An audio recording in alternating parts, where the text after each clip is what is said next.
Bonjour, c'est Romaric Briand. Vous écoutez La Cellule, podcast critique du jeu de rôle. Vous pouvez me soutenir en souscrivant à mon Patreon, ou bien soutenir les auteurs et autrices de La Cellule en achetant leur jeu. Bonne écoute.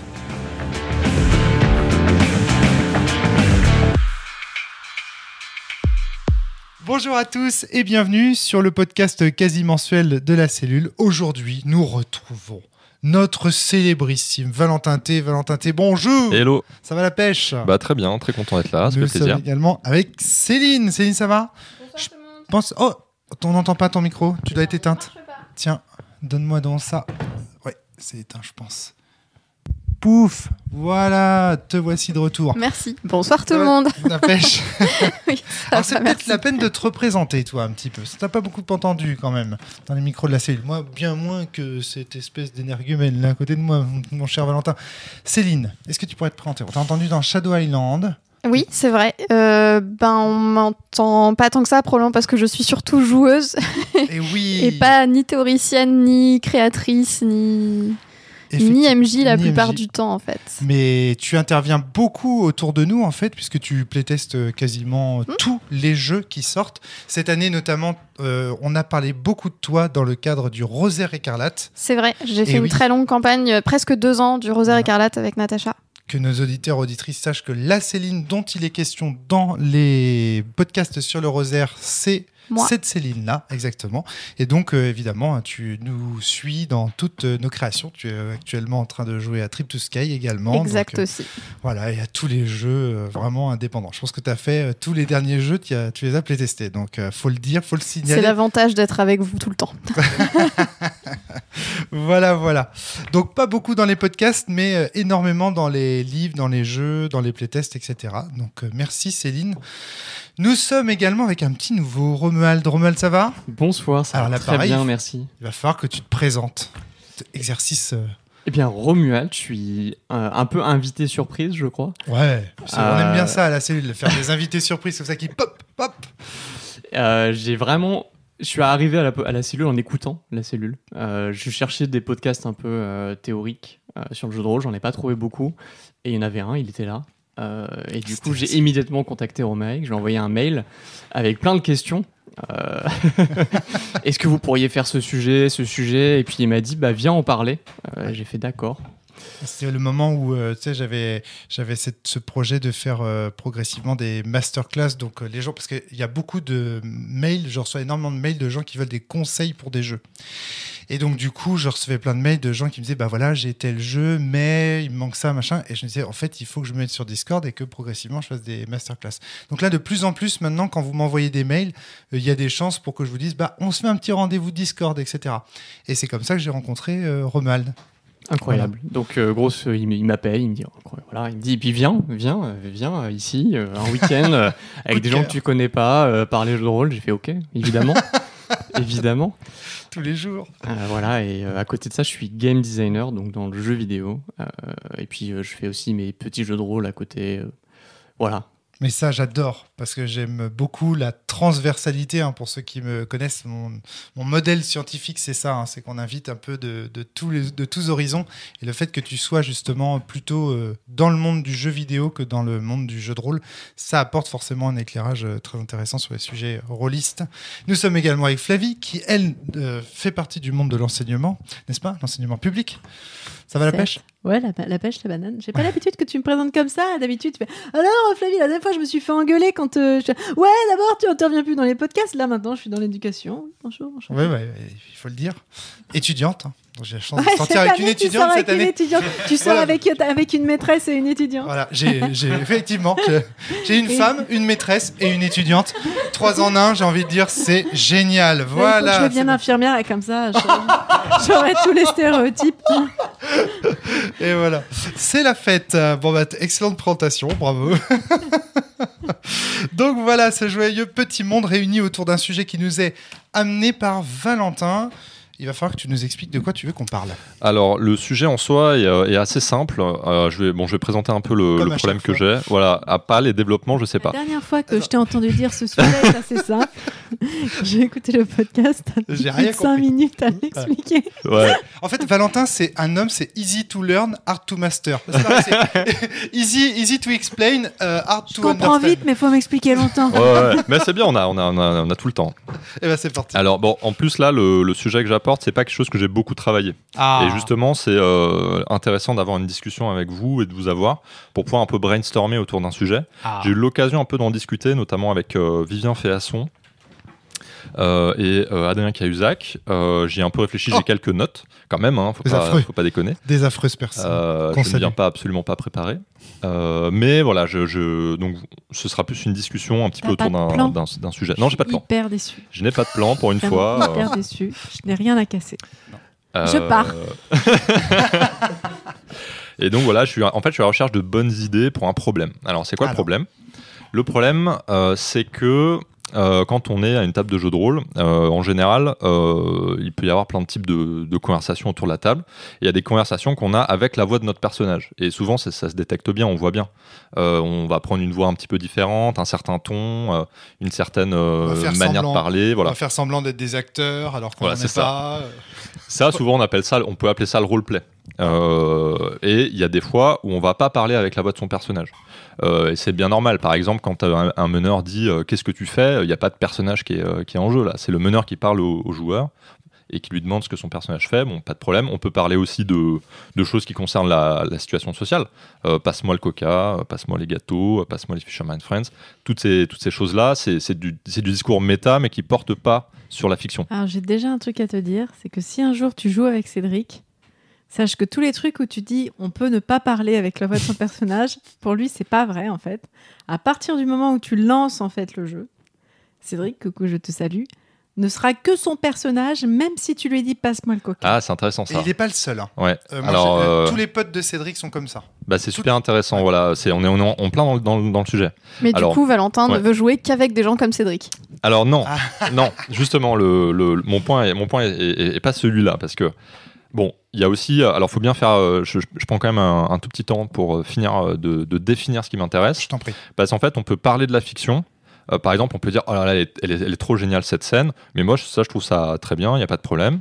On peut aussi faire des commentaires, mais dès qu'on va échanger des informations que nos personnages sont susceptibles d'échanger, ou en tout cas qui vont changer la conduite de nos personnages, c'est là où j'ai un problème. Donc, et ça, c'est souvent dans le cadre de la planification que ça apparaît, mais en fait, il y a plein de cas en dehors de la planification en jeu de rôle traditionnel. Hein, là, je me focalise surtout sur le jeu de rôle traditionnel. Des situations dans lesquelles les joueurs vont parler entre eux pour prendre des décisions ou pour même se juger les uns les autres. Ça peut être mais vraiment ce que ton personnage fait, c'est dégueulasse. Toutes ces situations-là qui sont en fait des discussions entre les joueurs, moi ce que j'aime en fait en jeu de rôle, et c'est vraiment une préférence personnelle, hein, là, c'est vraiment uniquement un désir perso, c'est d'arriver en fait à minimiser. Enfin, c'est pas tant que je veux pas qu'il y ait de dialogue méta du tout, mais en fait, je trouve que c'est tellement dommage, quelque part en jeu de rôle, qu'on fictionnalise pas, qu'on n'en fasse pas du roleplay, que je me dis, comment est-ce qu'on maximise la possibilité d'avoir des scènes comme ça. Moi, je veux, par exemple, juste pour finir, si jamais il y a un jugement qui est exprimé à la table de jeu, pour moi, c'est super cool quand c'est le personnage qui vient juger l'autre personnage et qui vient dire, mon personnage arrive, Flavie, et il te dit, écoute, ce que tu as fait là tout à l'heure avec le chevalier, je m'en fiche qu'on prenne une voix particulière. C'est pas tant le côté acting, roleplay ou le fait qu'on incarne vraiment dans le roleplay, mais c'est qu'on sente bien que c'est mon personnage qui le dit à ton personnage. Et ça m'intéresse énormément pour plein de raisons qui sont liées à mes intérêts perso. Et je ne sais pas comment faire pour passer du dialogue plutôt méta à un dialogue plutôt fictionnel entre les participants. Donc c'est mon problème. Et je n'ai plus de plan. Alors, au-delà même du fait que tu l'aies constaté, moi j'ai essayé, dans des jeux de rôle, de faire en sorte qu'on ne puisse pas sortir de son personnage. C'est ce que j'ai fait avec Sens, par exemple. Ouais, tout à fait. Ouais. Et j'ai constaté que effectivement, c'est un passage extrêmement difficile, c'est-à-dire que le moment de la planification, ou du character designer, c'est-à-dire le moment où on dit « Attendez là, jusqu'à maintenant, je l'ai plutôt joué amoureux de tel personnage, j'ai envie de changer, ça me saoule un peu de faire le romantique transi, machin, j'ai envie de changer mon style et tout. » Tout ça, ça se fait toujours en dehors de la vocalisation du personnage.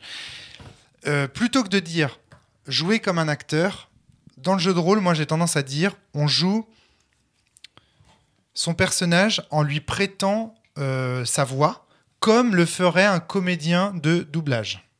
C'est comme ça que j'en parle. Parce que, pourquoi ça ? Ouais, tout à fait. C'est-à-dire que quand tu parles, quand tu es dans une partie de jeu de rôle, tu parles à travers la bouche de ton personnage. Or, Valentin, on se connaît depuis longtemps. Quand tu parles, tu me dis des trucs, tu peux énoncer des jugements, on peut discuter théorie et tout. Mais je t'ai jamais entendu me dire « Attends, la Romaric 2 minutes, parce que là, je vais changer d'attitude finalement. Je me trouve... » Tu vois, il n'y a jamais cette radicalité dans les relations humaines. Alors qu'elle peut exister dans le jeu de rôle parce qu'on traite... Il n'y a pas d'ellipse dans la réalité. Tu vois ce que je veux dire ? Dans le jeu de rôle, il peut y avoir des ellipses longues. Ouais.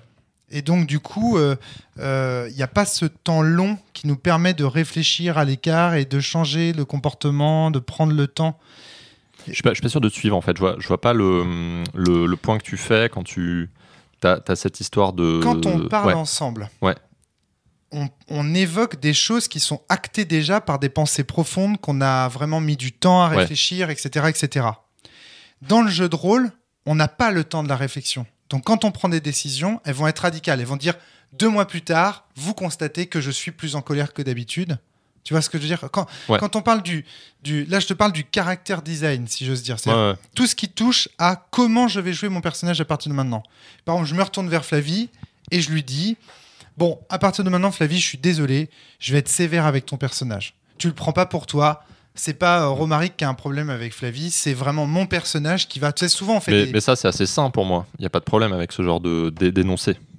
Si jamais tu énonces ça, quelque part, il y a un côté... ça me dérange moins que des... alors là, je dis que ça me dérange encore là, une fois. Là, je parle du caractère design. Ouais, ok, là, c'est juste pour ce cas-là, ouais. Okay. Parce que toi, après, la planification, c'est un autre sujet. Mais je voulais juste aborder ce cas-là, parce que tu l'as dit, ça fait partie de ces moments où quand t'as dit, il y a des moments dans les parties dans lesquelles on ne parle plus comme un comédien de doublage le ferait, mais où on sort du jeu pour designer quelque chose dans le jeu. Et tu as cité cet exemple-là, du moment où on... Tout à fait, mais la planification, on sort pas du jeu, tu vois. Alors voilà, donc après, la question porte... Parce que pour moi, justement, tu l'as dit, c'est sain. Et donc, ce qui est très compliqué, et donc c'est là que j'en viens à Sens, dans Sens, quand j'ai voulu dire non, maintenant on sort plus du jeu, ça a créé des problèmes vis-à-vis de ça. Ouais, tout à fait. Ouais. Donc, si tu me dis maintenant, ma question ne concerne plus le character designer, enfin le character design, c'est-à-dire le moment où on choisit d'autres attitudes, machin, et concerne vraiment la planification au sens de, on a une forteresse à attaquer. Alors, la planification, c'est vraiment l'exemple paradigmatique du problème, parce que c'est vraiment là où il est le plus clair. Dans la planification, je pense qu'il y a beaucoup de rôlistes classiques qui ont vu que c'était un problème, ou qu'en tout cas on voit du dialogue méta entre les joueurs s'installer et plus une conversation entre des personnages. D'accord. Céline, oui. Céline, je t'en prie. Oui, en fait, ça fait un petit peu comme donc, les moments où on pourrait parler en jeu avec la voix du personnage, mais on choisit de parler entre joueurs. Et donc ensuite, quand on passe en jeu, il n'y a plus de discussion à avoir entre les personnages puisque les choix ont déjà été faits. Et on pourrait presque décrire ça comme étant les personnages ont une sorte d'espèce d'esprit ruche qui correspond à l'intégralité des joueurs. Ouais. Et en fait, il n'y a plus d'intérêt à interagir entre les personnages puisque tout a été géré au niveau de l'esprit ruche, c'est-à-dire tout a été géré au niveau des interactions entre joueurs. Et donc, du coup, on perd complètement la partie roleplay qui n'a plus de sens parce que ce serait que répéter des choses qu'on a déjà dites. Flavie. Bon, tu as pu le remarquer, du coup... Elle a pris plein de notes. En fait, moi, j'ai plein de trucs à dire. On a échangé les rôles, c'est bien. J'ai vraiment plein de choses. Je n'ai pas un plan, mais j'ai plein de choses. Je vais dérouler, on verra où ça mène. La première chose, en fait, que ça m'évoque, en fait, c'est la rapidité apparente du processus de parler en méta, en fait. Souvent, quand on décide, en fait, de parler en méta, c'est que c'est un moment, en fait, qu'on peut penser être chiant. ou qu'on a envie de voir rapide parce qu'on a très envie d'aller à la scène d'après. Et on se dit que si on passe en méta, en fait, ça va prendre énormément de temps. Donc à partir de là, la question c'est... Attends, tu dis si on passe pas en méta. Si on passe pas en méta, Ça fait ça va raccourci. prendre énormément de temps. Et du coup, en fait, à ce moment-là, il y en a plusieurs. Bon, alors là, on quitte le jeu, on va faire ça rapidement. Souvent, c'est une question de rapidité, en fait. C'est parce qu'on a envie d'aller à la scène badass qui arrive. Souvent parce que le système de jeu, dans les jeux dits traditionnels, en fait, le système est surtout là pour émuler le combat. Et pas pour émuler, en fait, la scène où on va parler ensemble pour savoir ce qu'on va faire. La scène de planification, souvent dans les jeux de rôle traditionnels, elle n'est pas prise en compte, en fait, dans le système de jeu. Donc, c'est un moment, en fait, qui va être un peu plus freeform. Et sauf que quand tu choisis de jouer à un jeu de rôle traditionnel, bah, t'es pas forcément quelqu'un qui aime le jeu de rôle freeform. Valentin, je te laisse répondre. Alors, dans ce podcast, je passerai... Il y avait plusieurs choses à faire. Ouais. Là, j'ai dit pêle-mêle plusieurs trucs. Il y a la rapidité, le système jeu de rôle freeform. Dans ce podcast, vous constaterez que je ferai souvent rebondir Valentin parce que voilà, il faut qu'on reste dans ton sujet. Mais donc voilà, je fais souvent parler Valentin, puis je repasse la parole. Donc Valentin, vas-y. Ouais, donc merci. C'est typiquement le genre de choses que je viens chercher ici pour me faire cogiter. Je suis d'accord avec cette histoire de rapidité. Mais par exemple, dans des jeux dans lesquels il y a du combat, en jeu tradi, ce qu'on voit, c'est que dans le combat aussi, il y a du dialogue méta, tu vois. Et que est-ce que là aussi, en fait, on y va pour faire du combat parce que c'est la scène intéressante, mais en même temps, là aussi, on a du dialogue méta. Donc, ouais, mais c'est pas le même type de planification, en fait. Ouais. La planification avant, c'est le moment où on fait le plan. Ouais. Et le plan, même dans les films, je veux dire, c'est souvent le moment où tu as une caméra rapide, où on va expliquer le truc rapido, alors que quand tu es dans l'action, c'est pas le même type de planification. C'est une planification où c'est comme si tu étais dans le système de jeu, là, où tu dis « va sur la case B3 pendant que je me mets sur la case C6 ». Il y a un petit côté comme ça, c'est beaucoup plus rapide, en fait. Et là, en plus, très souvent, on passe presque en synesthésie, parce que du coup, on a l'impression d'être confronté au même choix. Et c'est comme si... En fait, on voyait moins la synesthésie dans la planification. Ouais, je vois ce que tu veux dire. Je suis pas très clair. C'est compliqué. Ouais. Mais on n'a pas le vocabulaire pour aborder ta question. Donc tu penses, ouais. Non, je crois que tu soulèves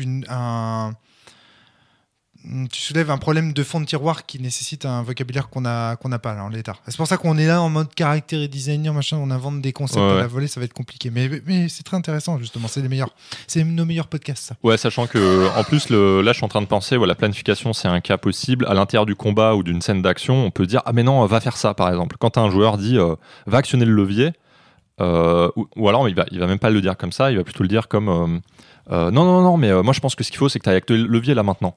Mais en fait, il parle vraiment de joueur à joueur. S'il parlait avec la voix de son personnage, il dirait quelque chose qui ressemble plutôt à ce que j'ai dit au début, c'est-à-dire actionne le levier. Quelque chose de plus spontané qui correspond vraiment à la situation.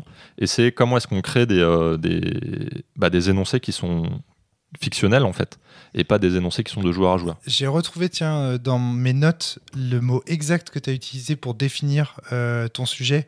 À un moment donné, tu as dit les conversations ayant une influence sur le comportement de mon personnage. Ouais, c'est ça, l'objet en fait. C'est hyper vaste en fait comme. Oui, c'est très vaste, Si tu vois toutes les conversations dans une partie de jeu de rôle qui ont pour objet l'influence du comportement, par exemple, conversation ayant une influence sur le comportement de mon personnage. Est-ce que ça contient aussi les moments où on dit est-ce que j'ai pris mon épée ou pas? Alors, à votre avis, c'est cohérent que j'ai pris mon épée avant de partir de l'auberge? Exactement. Ça, pour moi, c'est une conversation sur un comportement. Parce que exactement, est-ce que tu es suffisamment paranoïaque pour toujours penser à prendre ton épée?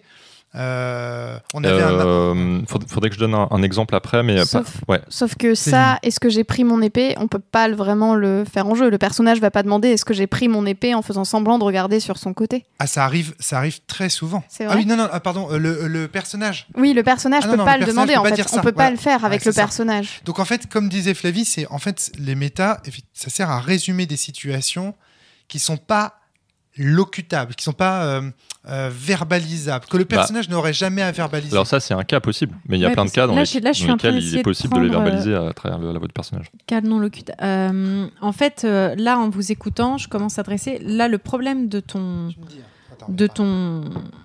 En fait, c'est qu'il faut qu'on se mette d'accord sur quels sont les types d'énoncés fictionnels que ça suppose. Et parce que là, moi, en fait, en t'écoutant, je pensais qu'on parlait juste dans la planification. Donc là, les notes que j'ai prises au début de partie concernent uniquement la planification. Si déjà, je commence juste à imaginer un petit peu, là, je vois déjà les cas de planification, les cas pour planifier des comportements. Genre, là, tu te mettras d'accord pour ça, là, je ferai ça, là, tu seras gentil. Les interactions sociales, bon, à partir du moment où on devient copain. Les cas amoureux. Est-ce que tu es d'accord si mon personnage fait ça avec le tien ? Très intéressant. Et ce que vous parliez, les cas non-cutables, mais est-ce que j'ai pris mon épée ? Mais en vrai, tu pourrais le faire. Il vérifie s'il a son épée au côté. Tout ça sont des choses, en fait, qui... Alors, soit, en fait, c'est parce que c'est plus facile que de dire, bon, j'ai pas mon épée, je retourne. Souvent, c'est parce que tu regardes ton MJ en disant, allez, s'il te plaît, j'ai pris mon épée, si je l'ai pas dit, c'est pas grave. Tu recherches l'assentiment du MJ. Je marque en même temps. Tu peux aussi, du coup, avoir tous les moments où tu recherches un assentiment de la table, où tu cherches à ce qu'on se mette d'accord. Souvent, en plus, il n'y a pas que des cas verbaux, il y a des cas où on se regarde autour de la table, et c'est pour ça que je parlais de synesthésie tout à l'heure, quand nos corps font la même chose, mais c'est hors du contexte, en fait, hors de la fiction. C'est extrêmement vaste, en fait. Donc, à mon avis, cette conversation ayant une influence sur le comportement de mon personnage, c'est trop large. C'est pas de ça dont veut parler Valentin, en soi. C'est vraiment les moments... Et je vois bien le paradoxe que tu ressens. C'est qu'on est là pour jouer son personnage, et qu'en fait, on est poussé la plupart du temps, soit par des systèmes de jeu, soit par des mécaniques, à sortir de son personnage constamment parce que, à ma gauche, là, Valentin, Céline, vous êtes amateur de matrice de basque, qui est un format, donc on rappelle, un bac à sable du quotidien. On a fait des podcasts là-dessus, je vous invite à vous y référer. Il y a des actual play de basque, je crois. Il y a des enregistrements de parties qui ont été fournis. Je croyais. Ça, je sais pas. Je croyais que... Alors, il n'y en a pas des trois royaumes ? Je sais plus. Je crois pas, ça me dit rien. Non. Alors, en tout cas, il y a un podcast qui fait référence à ça. C'est des formats de jeux de rôle qui sont très immersifs, dans lesquels on ne cesse d'être son personnage, etc. Et donc, toi, il y a quelque chose de... Enfin, je pense qu'il y a une espèce de frustration que tu ressens dans les parties de jeux de rôle. C'est le moment où on pourrait le faire. Ouais. Pourquoi on ne le fait pas en roleplay ? On pourrait le faire en roleplay. Ouais, tout à fait. Ouais. Et on va choisir. Donc, premier élément de réponse, c'est Flavie qui te l'a donné. En fait, c'est parce que ça ne nous intéresse pas fondamentalement. Je pense qu'à un moment donné, les joueurs autour de la table se lancent des regards et se disent, est-ce qu'on est prêt à faire une longue séance de roleplay pour savoir si oui ou non on enterre nos épées à l'entrée de la ville plutôt que de les porter sur nous ? Il y a un moment donné, ça devient un peu chiant. On a envie que ça passe à autre chose, qu'on entre dans la ville et qu'on aille effectivement voir le démio. Il y a aussi un certain type de joueur. Moi, j'ai déjà joué à des tables. Moi, je suis une joueuse qui joue beaucoup ce qu'on appelle en immersion. Où moi, je vais être un peu à la CC, ou moi, si j'ai pas de raison... Les joueurs de sens, en fait. En fait, moi, si j'ai pas de raison de sortir de la fiction, je préfère y rester pendant tout le temps, et voilà. Mais il m'est arrivé d'arriver sur des tables de joueurs ou de joueuses où, en fait, personne n'aime jouer comme ça.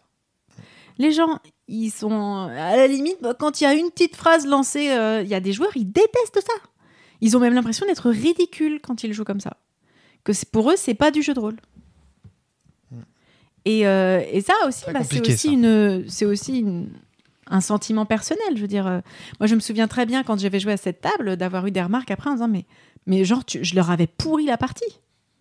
Parce que comme moi, j'étais à fond en train de... Quand on me passait les chips, non merci, pas de chips pendant l'émission. Juste les faisais chier, en fait. Ouais, alors ça, pour moi, c'est l'hypothèse que je vais écarter. Parce que c'est possible qu'il y ait des types de joueurs différents et que ce soit intrinsèque à ce qui nous plaît quand on arrive dans une partie de jeu de rôle. Et ça, je peux accepter l'idée.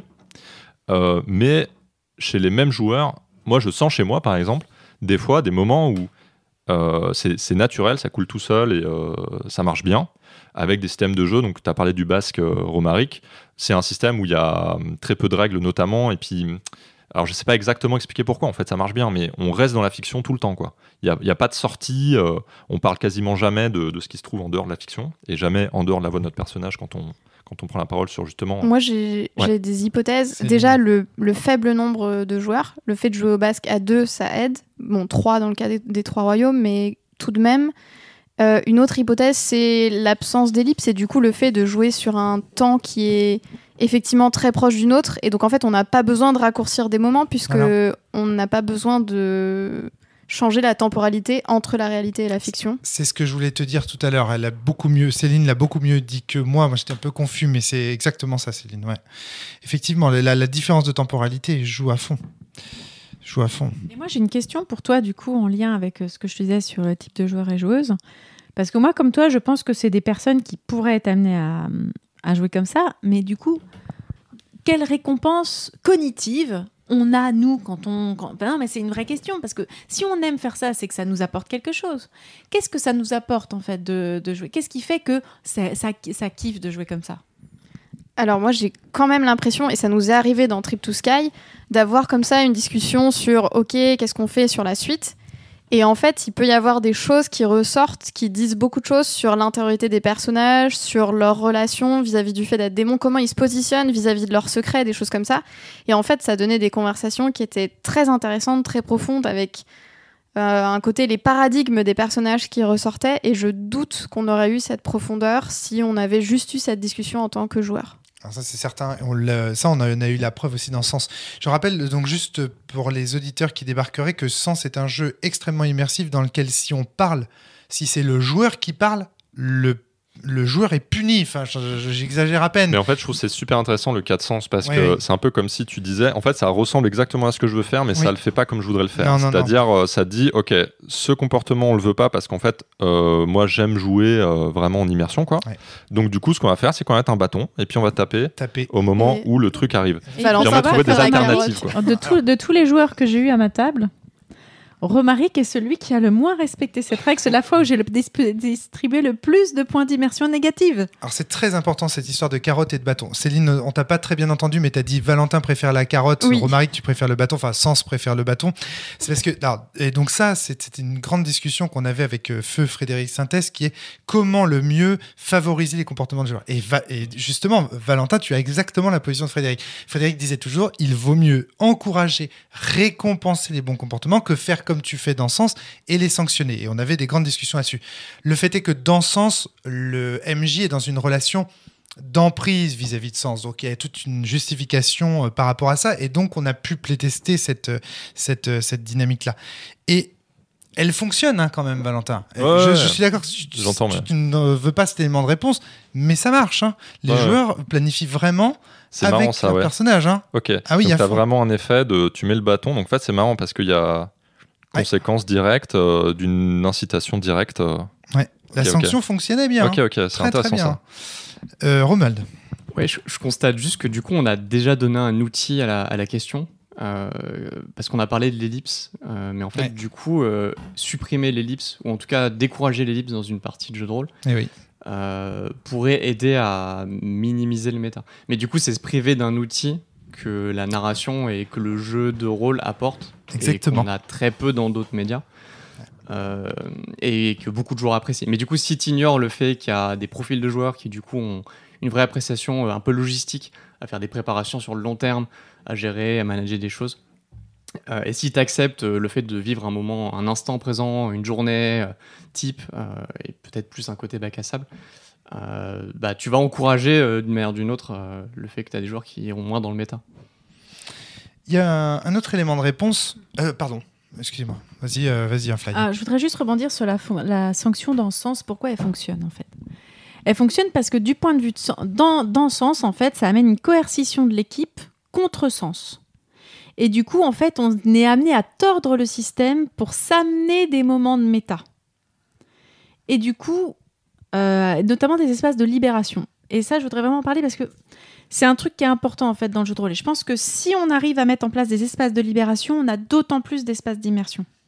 Parce que c'est important, en fait, d'avoir des moments où on peut avoir la banane, où on peut rire, où on peut faire une petite blague méta. Certes, elle est sanctionnée dans ce sens. Mais du coup, du fait qu'elle soit sanctionnée, tu as envie d'en faire. On rigole encore plus. Et justement, tu utilises les moments où tu vas pouvoir la faire au bon moment pour choper ton point d'immersion. Alors attention parce que là ce que je dis c'est par exemple la blague, moi ça me dérange pas du tout dans le cas de ce... Par exemple je pense que dans ce sens c'est plus strict que ce qui m'intéresse moi. Oui, je suis d'accord. Donc, du coup je suis pas sûr d'accepter ton argument dans le sens où je crois pas qu'en fait c'est un espace contraignant, enfin je t'empêche de dire des choses, c'est plutôt j'invite les gens à les dire d'une manière qui est de le dire. En fait, c'est si vous pouvez le dire avec la voix de votre personnage, ça pourrait être juste ça en fait. Le podcast, c'est si vous pouvez le dire avec la voix de votre personnage, dites-le avec la voix de votre personnage. Si vous pouvez pas, il y a pas de problème. Si c'est une blague, vous pouvez pas le dire avec la voix du personnage. Vous faites la blague. Quoi. Okay. Mais ce que je voulais juste te dire, c'est que t'as d'autant plus envie de parler avec la voix de ton personnage que tu arrives à avoir des moments de libération autour d'une table. Ouais. Et là, ça interroge aussi le système 0 autour d'une table, en fait. C'est qu'est-ce qui fait qu'autour d'une table, va y avoir une synergie entre les gens qui vont faire qu'on va pouvoir faire des petites blagues et ensuite retourner dans la fiction. Roman, tu voulais intervenir ? Oui, ça m'a fait penser à un truc. Tu parles du méta en cours de jeu pour détendre l'atmosphère, pour se libérer et du coup aller plus dans le drame en cours de partie. Ça m'a fait penser aux grandeurs nature. Donc, c'est-à-dire que j'ai des colocataires qui adorent le grandeur nature, qui m'en parlent tout le temps et qui en font qui ont des systèmes vraiment intéressants où ils ont des ateliers avant, après, pendant des fois où ils interviennent au milieu du grandeur nature et qui ont une vocation justement extrêmement immersive où ils n'ont pas du tout de méta pendant le jeu. Bon, je pense que c'est facilité par le fait que tu incarnes physiquement ton personnage, que tu as un costume, que tu es dans une scène.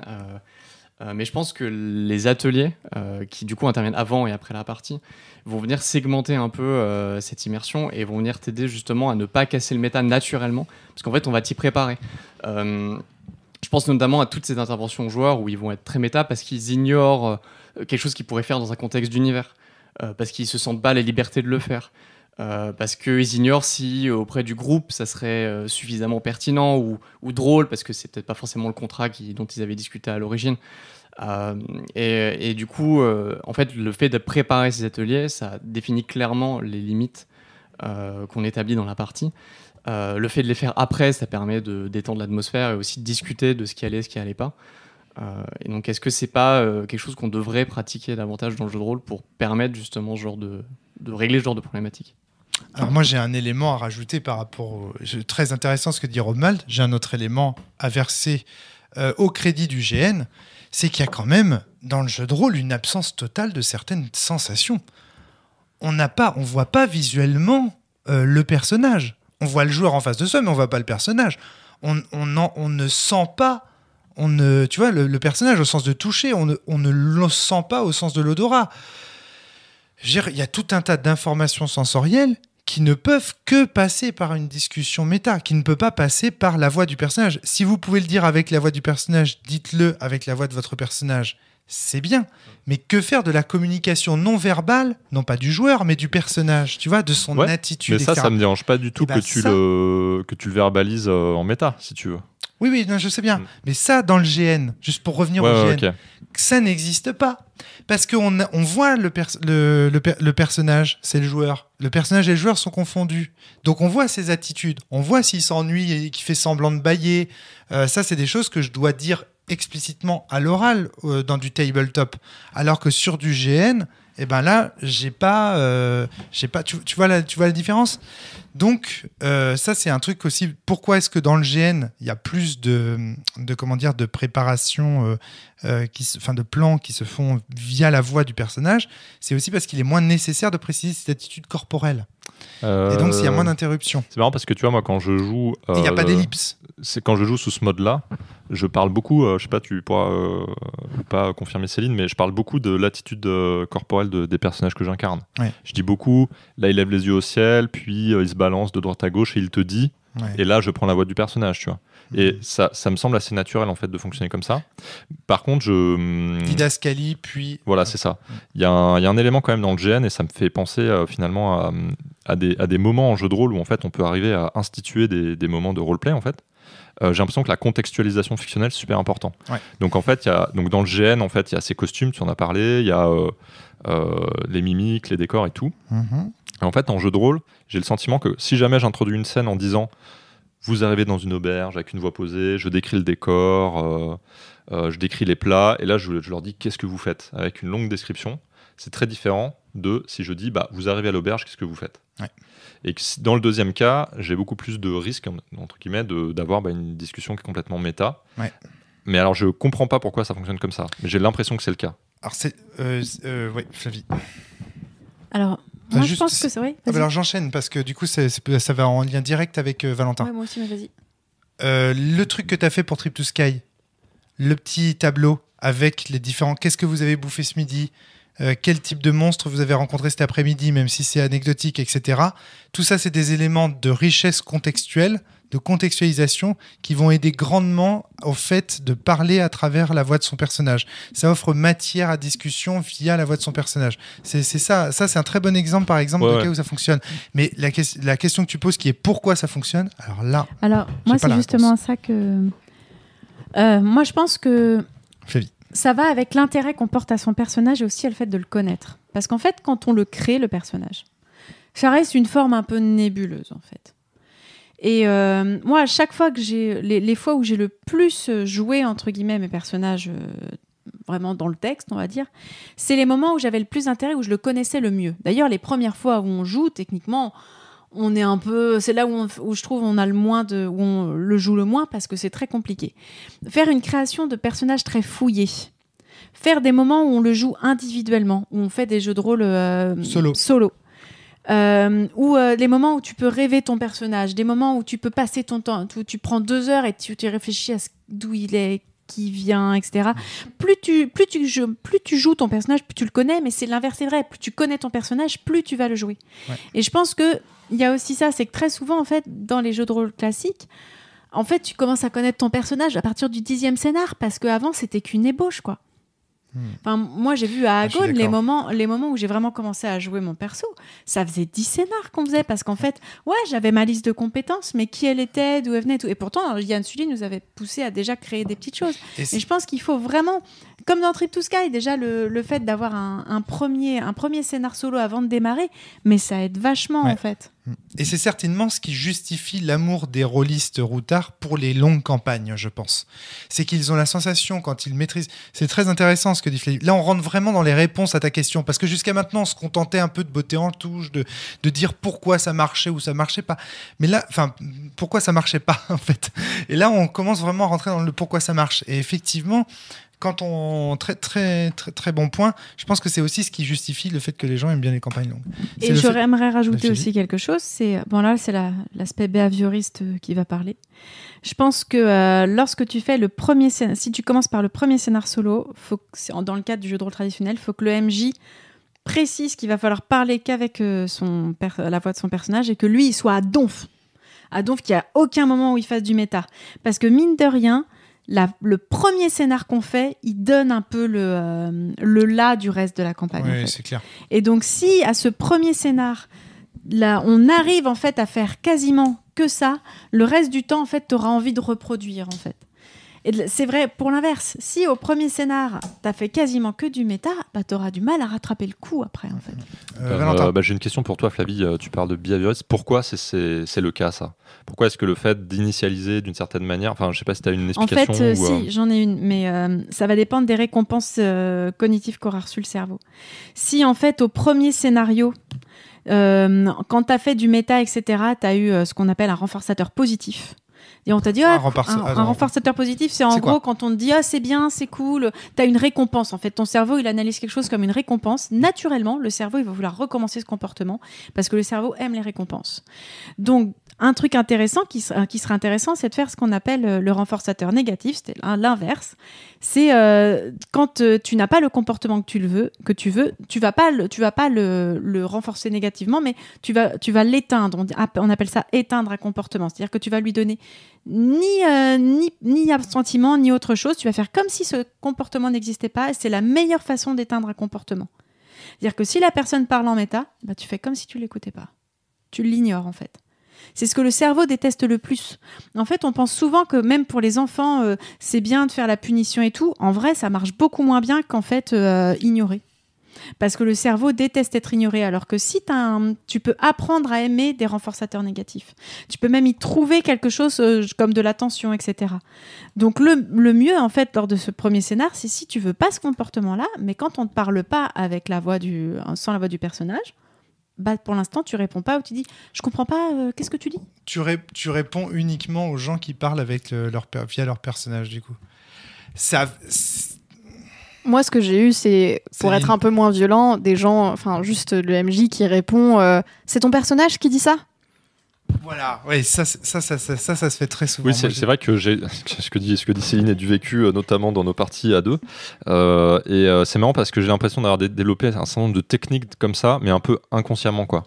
C'est normal parce qu'en fait, du point de vue des théories behavioristes, en fait, le cerveau étant programmé pour les récompenses, toi, ta récompense à toi, c'est quand on te parle de façon immersive. Tu as constaté que lorsque tu disais c'est ton personnage qui parle comme ça, tu avais ensuite le comportement qui t'intéressait, donc tu utilises ça naturellement. Mais je pense que j'ai d'autres manières de faire, mais que j'ai pas encore. Soyons honnêtes, hein. Juste là, je calque en fait un truc. Mais je pense qu'on a tous un petit peu des techniques aussi comme ça. Bien dressé. Et la question, c'est de savoir qu'est-ce qu'on utilise un peu inconsciemment, justement, parce que ça marche, mais sans l'avoir vraiment identifié, de manière à pouvoir le reproduire éventuellement consciemment, quoi. Ouais. Alors j'avais éventuellement d'autres éléments. Le truc de c'est ton personnage qui dit ça fonctionne du feu de Dieu, hein, pour l'avoir déjà testé. Ouais. Ça prend d'un coup. En fait, ce qui est cool, c'est que ça responsabilise le joueur vis-à-vis de tout ce qu'il pourrait dire un peu à côté, tu vois, et donc tu lui dis attention, je pourrais prendre pour content ce que tu es en train de me dire là. Donc, essaye plutôt de tourner cette fois ta langue dans ta bouche avant de parler, et de parler à travers ton personnage. Sachant que ça, c'est pas du tout un film, parce qu'il y a des fois où c'est juste, tu transmets une information directe. C'est ton personnage qui dit ça ? Oui, c'est mon personnage qui dit ça. Enfin, tu vois, il y a... Oui, c'est vrai. Oui, c'est juste que je l'ai dit plus rapidement. Généralement, quand je dis ça, c'est un peu malicieusement. Je reconnais... Céline, tu voulais prendre la parole avant que je digresse. Parce que tu allais partir dans les autres choses qu'on peut faire pour favoriser comme ça des comportements plus roleplay. Et quelque chose qui marche assez bien, je pense, et moi je l'avais pas mal vécu dans Vademecum, c'est d'avoir des informations dissymétriques entre les joueurs. C'est-à-dire si chaque joueur a des informations différentes, ça marche aussi dans Trip to Sky, du fait qu'il y ait eu les scénars solo, on n'a pas tous les mêmes informations sur le monde. On va beaucoup moins discuter en méta, tout simplement parce que c'est vraiment trop dommage de révéler en méta des secrets, en fait. On veut le faire en jeu. Mais je viens d'avoir un truc de fou. L'esprit ruche dont tu parlais tout à l'heure, tu viens de me faire avoir une révélation. L'esprit ruche de... Non, je veux une musique qui fait... Oh L'esprit ruche collectif dont tu parlais tout à l'heure, mais en fait, c'est ni plus ni moins que l'effet leader appliqué à un groupe. Qu'est-ce que tu veux dire par là ? Parce qu'il n'y a pas un leader, c'est vraiment on est tous en train de parler. Le collectif, du coup, peut gérer chaque personnage de façon collective parce qu'il n'y a pas d'informations cachées. Ouais, c'est ça, ouais. Et voilà, parce que s'il y a des informations cachées pour chaque personnage, le collectif ne peut pas dire quelle est la meilleure décision pour X ou Y personnage. C'est un effet leader, mais un peu différent. C'est un effet leader qui... Enfin, c'est ça, c'est l'effet ruche, c'est pas exactement pareil. L'effet ruche, non. C'est l'effet de coopération, quoi. Ouais, coopération, sachant que s'il n'y avait pas coopération, en fait, on frictionnaliserait parce que... alors pourquoi, je ne sais pas putain, encore. C'est génial, ça.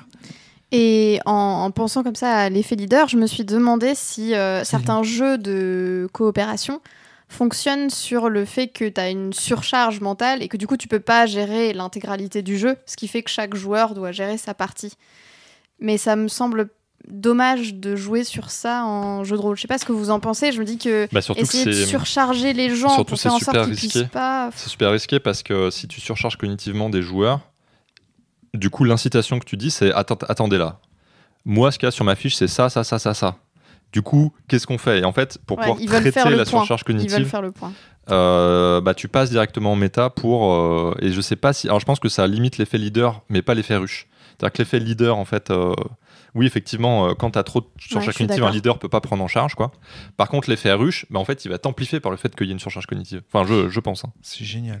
En fait, du point de vue pédagogique, la surcharge cognitive limite quand même vachement le conflit socio-cognitif. Hein. Alors, c'est ce qu'on cherche. C'est quoi, Le conflit socio-cognitif, c'est quand tu te heurtes ensemble à un problème pour y trouver une solution. C'est ce qu'on utilise quand on fait un travail de groupe. Et s'il y a surcharge cognitive, en fait, les gamins, ils vont juste être kéblos comme ça. Et en fait, il y en a un qui va dire bon, il faut quand même qu'on fasse quelque chose, et donc ils vont choisir la première idée nulle qui leur passe par la tête parce qu'il faut quand même résoudre quelque chose, et tu vas avoir la même chose à une table de jeu de rôle. S'il y a surcharge cognitive, en fait, tout le monde va être juste je sais pas quoi faire. Ou alors du coup, tout le monde va rester dans son petit couloir jusqu'à ce qu'il y en ait un qui fasse on n'a qu'à faire ça. Et comme personne n'a l'idée, et bah tout le monde va faire oh, ok. C'est pas plaisant du tout.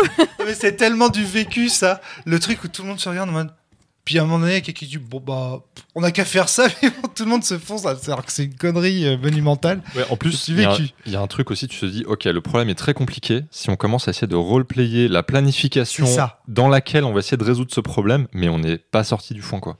Donc l'idée quand même pour limiter l'effet ruche des informations à géométrie variable, je sais plus comment tu l'as dit. Asymétrie d'information. Asymétrie d'information, c'est beaucoup plus joli. Évidemment, oui, un jeu asymétrique en fait permet d'éviter ce type de comportement et donc pousse naturellement à jouer. Et d'ailleurs, ça me fait penser à le jeu que nous avait ramené Dark une fois où il fallait déterminer si la personne en face de nous était un robot ou pas. Ouais, excellent. Inhuman Condition. Ouais. Là, du coup, comme on est dans une relation, voilà un excellent jeu de rôle asymétrique. Mais en fait, on peut pas. En fait, il y a un cas qu'on a remarqué qui est très clair, c'est les cas de compétition entre les joueurs. Donc, par exemple, dans un jeu qui s'appelait Amour, gloire et chevalerie à l'époque, où en gros tu jouais des chevaliers. Je jouais à ce jeu. Ouais. Je te le suite avec un nom pareil. Je veux et pectoraux huilés. C'est ça, donc avec un meneur et des chevaliers, mais en fait en compétition pour pouvoir atteindre un objectif qui va être. Enfin, il y en a un qui va réussir, mais aux dépens des autres en fait. Et on joue des scènes, c'est quand même information ouverte, qu'on fait pas des apartés ni rien, mais chacun essaie d'avancer ses pions, et en fait là, t'as jamais de méta. Et la compétition, c'est l'extrême de la symétrie pour le coup, parce que là, vraiment, les objectifs sont différents. Ouais, j'ai un contre-exemple. Asymétrie d'objectifs, en fait. J'ai un contre-exemple. Il y avait à la table de Sens, avec pourtant Yann Sully et Cédric, qui sont parmi les joueurs les plus immersifs que j'ai jamais connus, une sorte de mesurage de quéquette sur qui tuerait le plus de personnages à la table. Et donc, les seuls moments où ces couillons sortaient de leur personnage, c'était pour dire « Ouais, encore un, je t'ai eu !» Ouais, mais là, c'est une compétition entre joueurs. Ouais. Là, c'est justement c'est la compétition entre personnages. D'accord. Je suis pas sûr que ça advienne. Mais je pense que la compétition entre joueurs, c'est vraiment là, ça va induire vraiment ces comportements. Alors effectivement, parce que moi je me souviens très bien d'une époque dans laquelle c'était vraiment à la mode de faire ça, c'était l'époque du vampire en PVP. Ça a été beaucoup joué. Et là, effectivement, il y avait zéro mise en commun, zéro planification. C'était vraiment que du roleplay, à tel point que dans certaines villes, comme Nantes, par exemple, c'est carrément devenu des GN à la fin, le vampire en PVP. Parce que les gens jouaient vraiment Pour les gens qui connaissent pas, vampire en PVP. En player versus player. Donc, en fait, en gros, au lieu de se dire... On va jouer à Vampire en étant ce qu'on appelle la coterie de l'impossible, c'est-à-dire avec un salubrien qui fait équipe avec un trémère, qui fait équipe avec un breujat. Typiquement, on va plutôt se dire, bah non, en fait, Vampire, c'est un jeu où on joue fondamentalement des salauds qui sont... qui cherchent à s'accaparer le troupeau, qui cherchent à asseoir une position politique sur une ville, etc., en se servant des grandes entités que sont Camarilla, etc. Et donc, on va jouer les uns contre les autres. Et donc, du coup, on se retrouve plus avec des teams de PJ ou des teams de vampires, mais avec des tables de jeu dans lesquelles on se retrouve pour jouer les conversations à l'Elysium, dans lesquels on se confronte. Et ça me ramène à la partie de Cetra qu'on a faite tout à l'heure. Parce qu'à la fin de notre partie, tu disais justement, Valentin, qu'on avait tous et toutes discuté via nos personnages sans jamais faire de comportement ruche ou de se dire tiens, qu'est-ce qu'on a. Parce que justement, on était dans des informations cachées, et des informations cachées et de la compétition. On était dans les deux. Et ça fonctionne là, pour le coup. Exactement. Donc tu commences à avoir des éléments de réponse quand même. Alors tout à fait. Ce que je veux, c'est une collection, quoi. Une collection d'outils, mais on y va, c'est parfait. Du coup, à partir de ce que tu disais sur quand on a des objectifs qui ne se rejoignent pas, en fait, c'est comme si, du coup, pour obtenir les objectifs, j'étais obligée de coopérer quand même un minimum avec les autres, donc de leur donner une partie de mes informations, mais toujours en retenant. Donc du coup, on est un peu dans un système de rétention-fascination. Je te donne un petit peu de trucs parce que quand même, on est censé collaborer un minimum pour faire ce scénario. Je garde mes autres trucs. J'ai toujours la possibilité de te backstabber derrière si on joue à Vampire. Et du coup, on est presque en position de MJ, en fait. en quelque part. Dans quel sens ? Dans le sens où tu as presque l'impression de c'est toi qui lead la partie, c'est toi qui essaye de donner un tempo, c'est toi qui donne des informations et qui les retient. Et finalement, ça te met dans la position. Parce que très souvent, dans certaines parties que j'ai faites au tout début où j'ai joué, c'était le MJ, c'est lui qui parlait et qui jouait, et nous, on lançait les dés.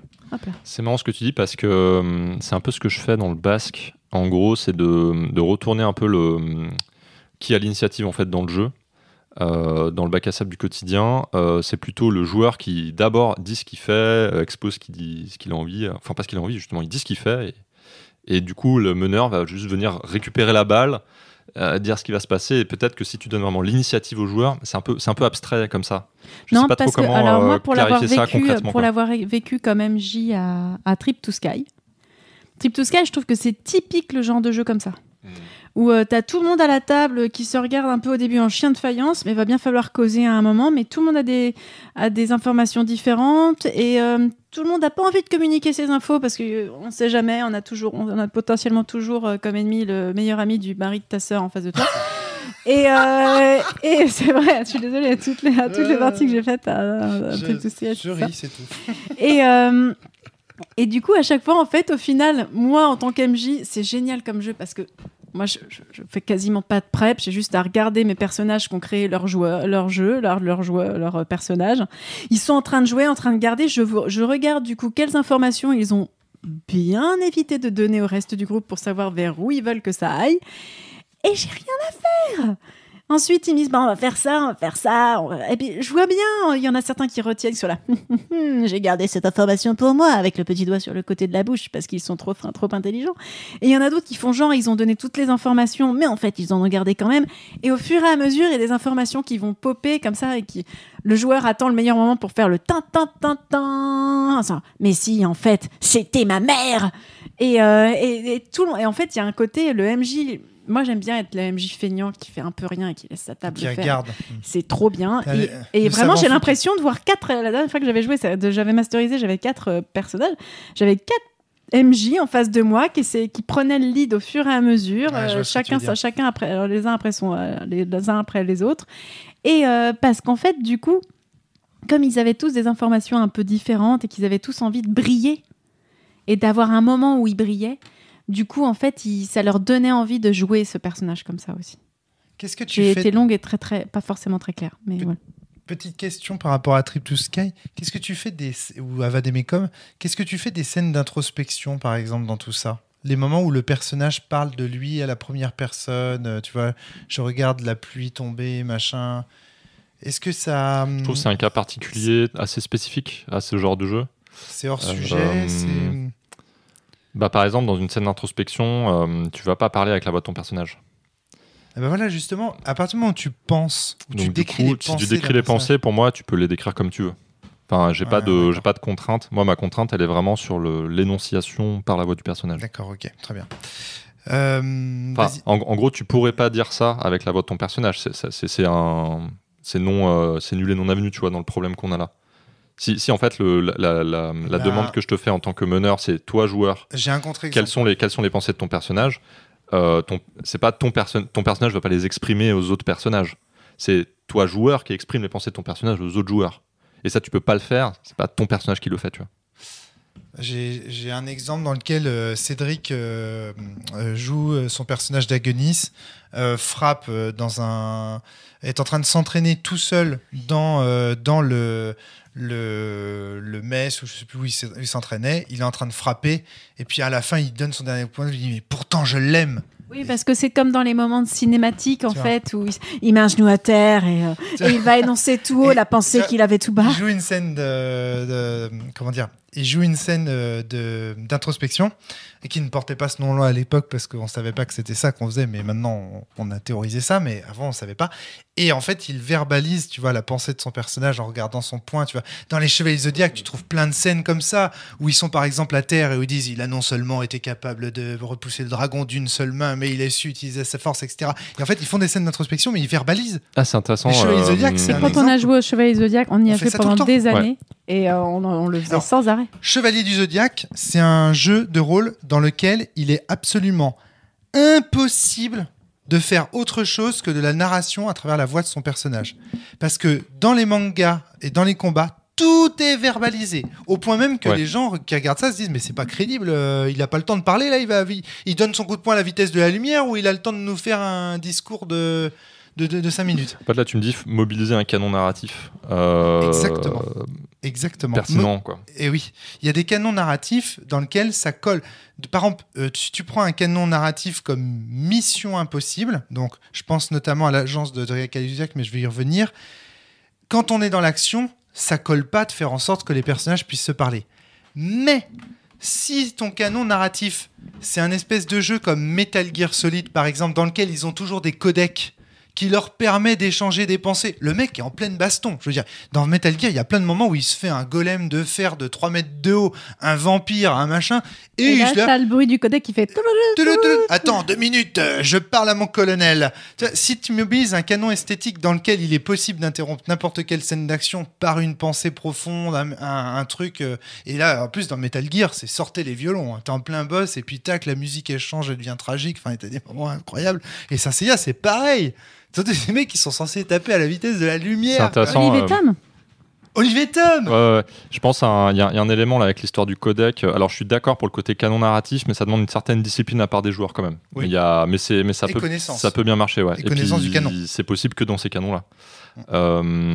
C'est marrant parce que il y a 2 éléments là qui me viennent, l'histoire de l'explication et l'histoire du codec. Ouais. Une manière de, c'est intéressant parce que tu dis on peut fictionnaliser.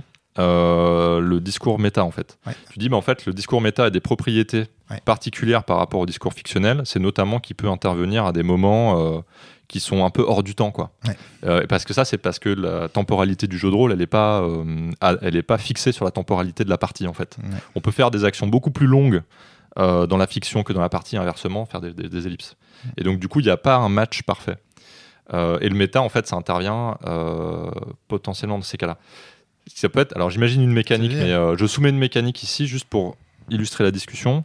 Admettons qu'on ait des jetons qui sont des jetons qu'on peut dépenser pour justement avoir un dialogue méta et qui représentent la ressource fictionnelle qu'on dépense pour justement bloquer le temps. Ouais. Là, en tant que meneur, en fait, il y a une règle, non pas qu'il y ait un bâton, mais qui est de dire, en fait, il n'y a pas de problème, vous pouvez le faire. Ouais. Par contre, c'est stratégique et quand vous utilisez cette ressource, dépensez ce jeton, quoi. Je ne sais pas si c'est une possibilité, mais j'imagine des solutions un peu ad hoc à ce problème. Si je t'en prie, Urban. Moi, je trouve que le fait de dépenser des ressources, c'est un bâton dissimulé souvent, parce que ça implique que tu aies une réserve et que tu vois cette réserve se diminuer et tu as une grosse tendance à vouloir garder cette réserve au cas où. La plupart des jeux traditionnels classiques, ils essaient d'encourager ça en disant aux meneurs donne des bonus à tes joueurs qui décrivent leurs actions de manière narrative. Là encore, c'est pas très pertinent parce que souvent, t'as pas forcément envie de lier la réussite ou l'échec d'une action par le fait que le joueur a décrit ou non son action de manière méta ou pas. Mais par contre, là, j'ai aucune idée spécifique, mais je suis sûr et certain qu'il y a des mécaniques de système de jeu d'interaction qui permettraient de bonifier un peu et d'encourager les joueurs à aller dans cette direction, ça c'est certain. Par contre, il faut le trouver et je pense que ce qui va être difficile, c'est qu'il faut le mettre directement dans le cœur du système, que ça fasse presque partie en fait du système d'interaction plus du système en général en fait. Parce que tu vois, par exemple, dans Trip to Sky, en gros, tu perds des points de souffle, enfin tu gagnes des points de souffle et quand ton seuil est atteint, t'es au max, et après tu peux te faire une description de ton personnage, donc une scène d'introspection, pour regagner tes points. Ça pour toi, c'est périphérique ou c'est core système ?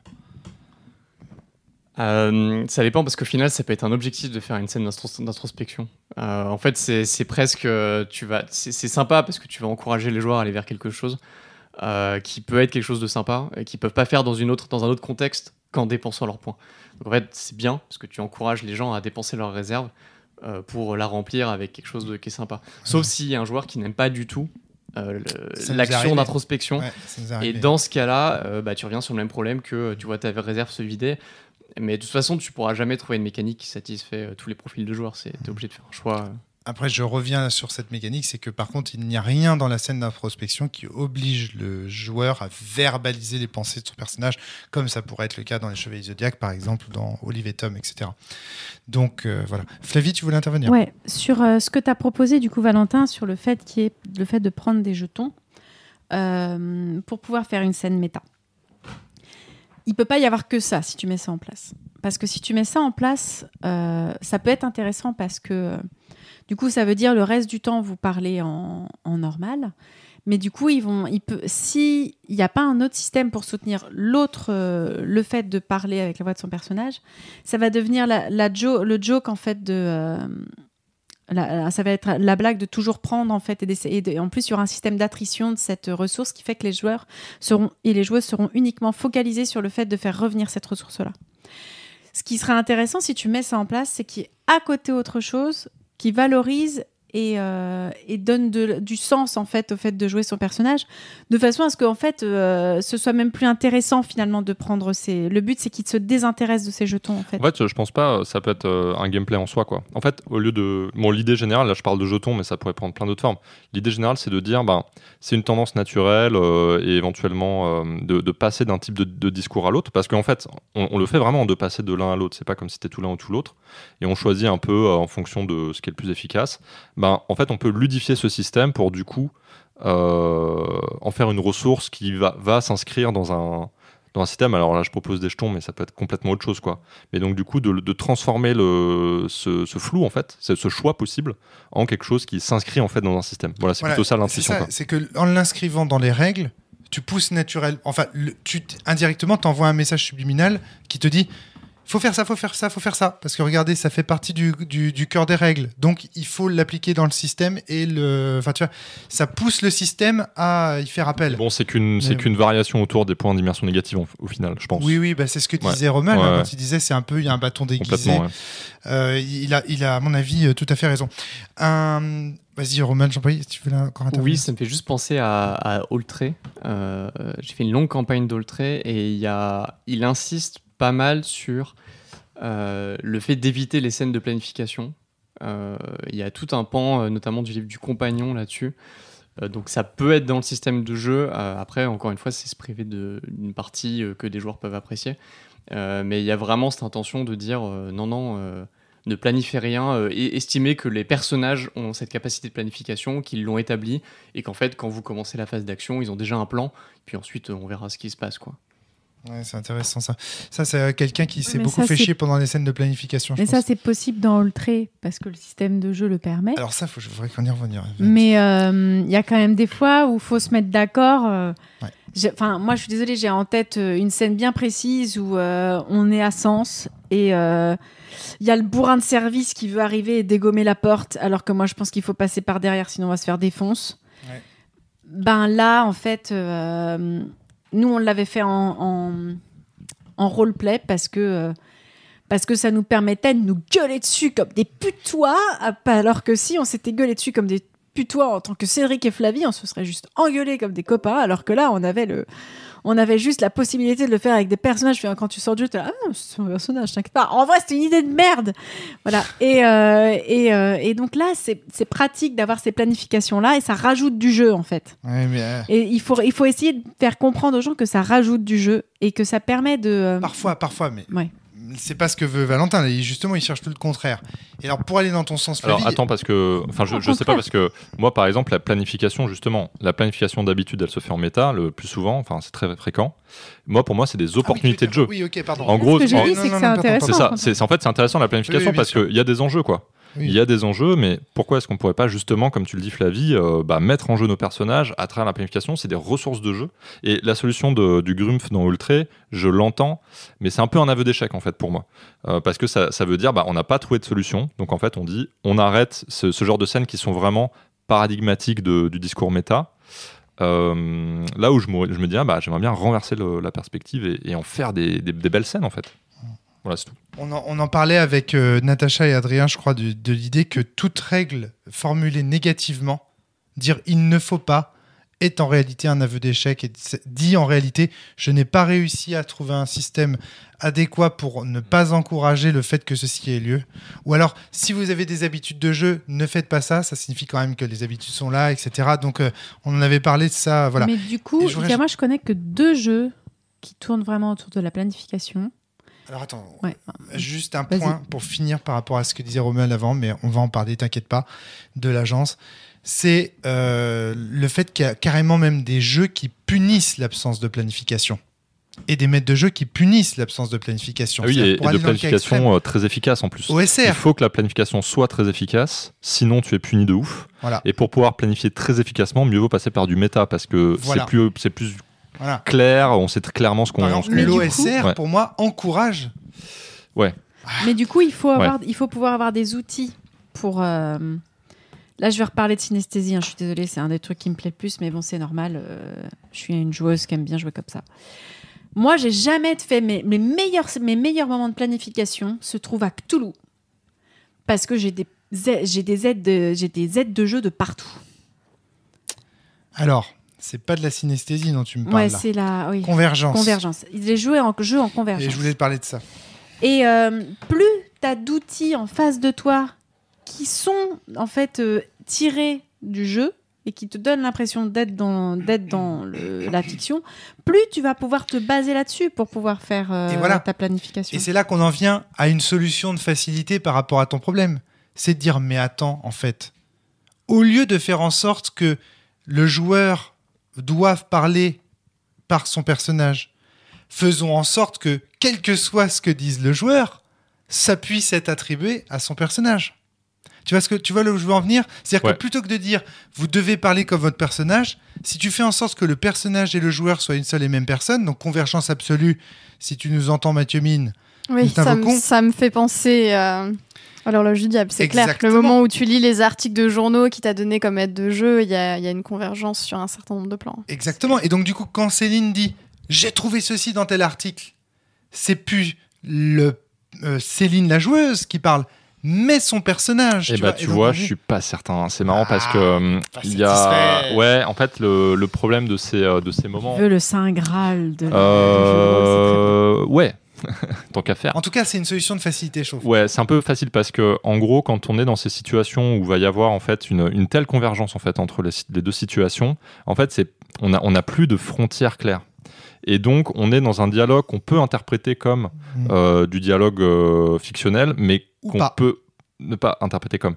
Donc, ça n'a plus d'importance. Donc, le dérapage n'a pas de sens. C'est exactement comme quand on construit vraiment des règles fictionnelles. Thomas Munier est expert de ça. Il est expert de créer des règles fictionnelles qui viennent justifier des tendances naturelles des joueurs pour pouvoir dire que c'est de la convergence à la fin. Il dit, en fait, vous êtes connectés psychiquement et quand vous parlez en méta, en fait, c'est vos psychés qui parlent, donc c'est bon, c'est du dialogue entre vos personnages. Ah oui, c'est vrai qu'il fait ça. En fait, on peut faire ça, on peut le dire, on peut décréter que avec la magie ou la technologie ou quoi, tous les éléments qui sont des tendances naturelles de la table de jeu, c'est en fait, Ascense fait un peu ça aussi. Jérémy, dans Les Sorcières de Médavie, fait ça aussi à travers le fait qu'on puisse se passer des dés, etc. Mais ça, en fait, je pense qu'il y a un problème, c'est qu'en n'instituant pas la frontière clairement entre fiction et non-fiction, en fait, on perd le sentiment justement d'incarnation. Bon, ça, je pourrais en parler plus tard. C'est pas tellement le dialogue tout de suite, le débat tout de suite. Parce que l'agence, c'est ça dont on voulait te parler.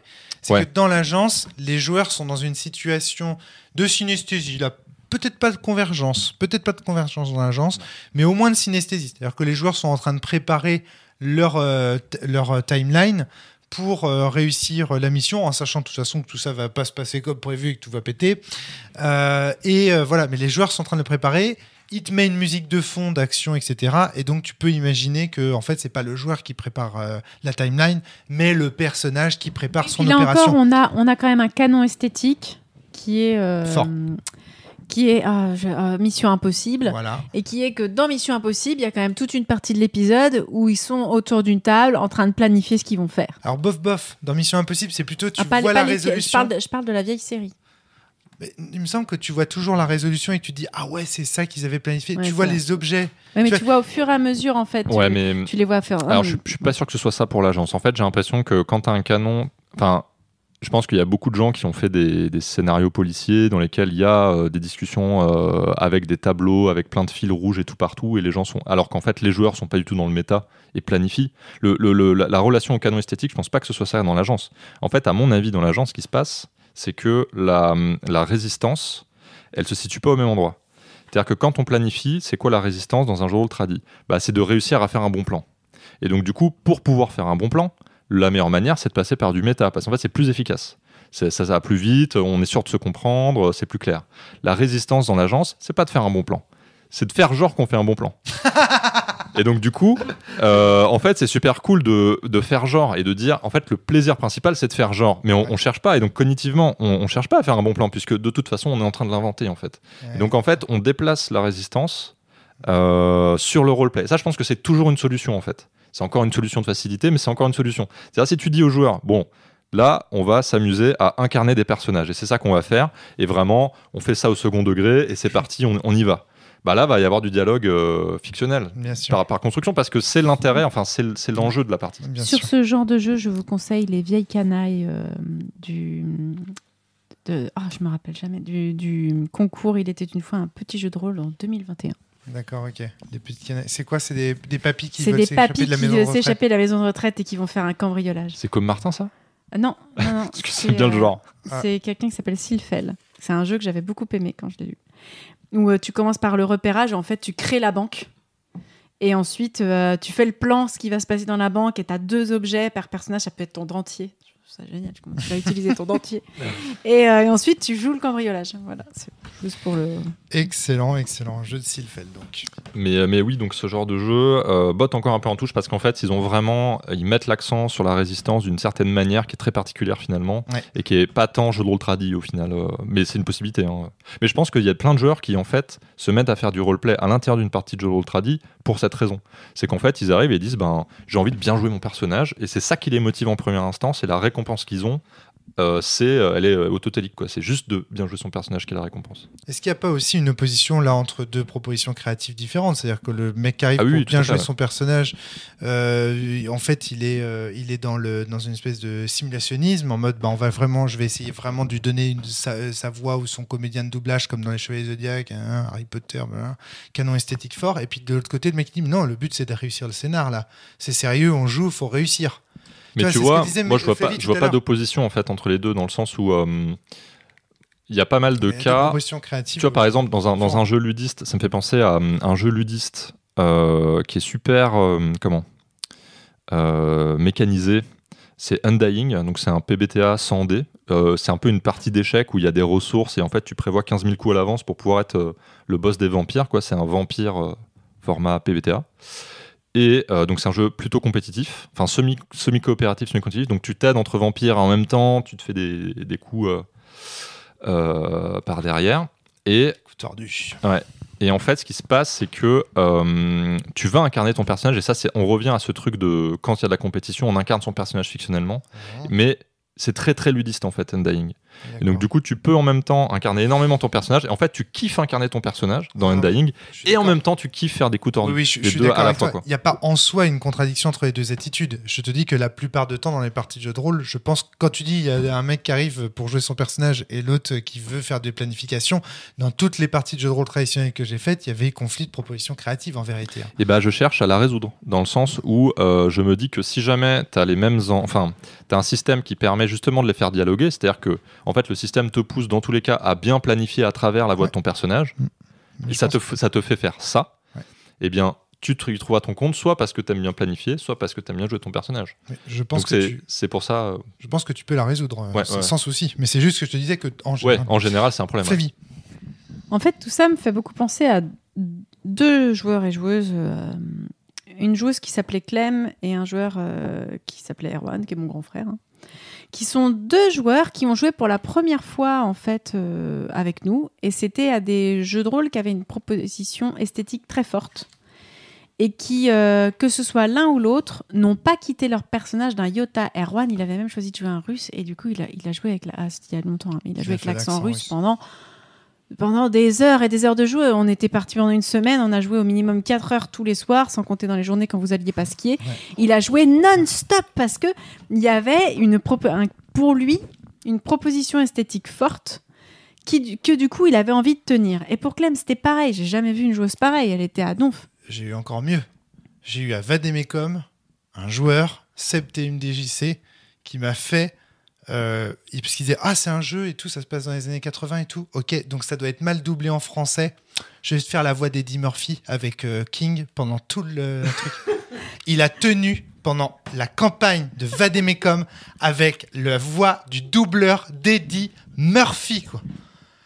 Non, mais le mec était malade, quoi. Donc, tu vois, et ça, c'est des types de joueurs. Du coup, les joueurs qui font ça, souvent, ils ont en tête, et les joueuses aussi, une proposition esthétique qui leur parle et qui veulent tenir, en fait. Il y a quelque chose de très fort là, là-dedans. Il était dans le canon esthétique, tu vois, du vieux film des années 80, mal doublé avec tous les clichés. Pour le coup, je pense que trop souvent, mais je reviens à mon idée de personnage du début, quand le personnage est trop insipide, tu n'as rien à tenir, en fait. Les personnages, souvent...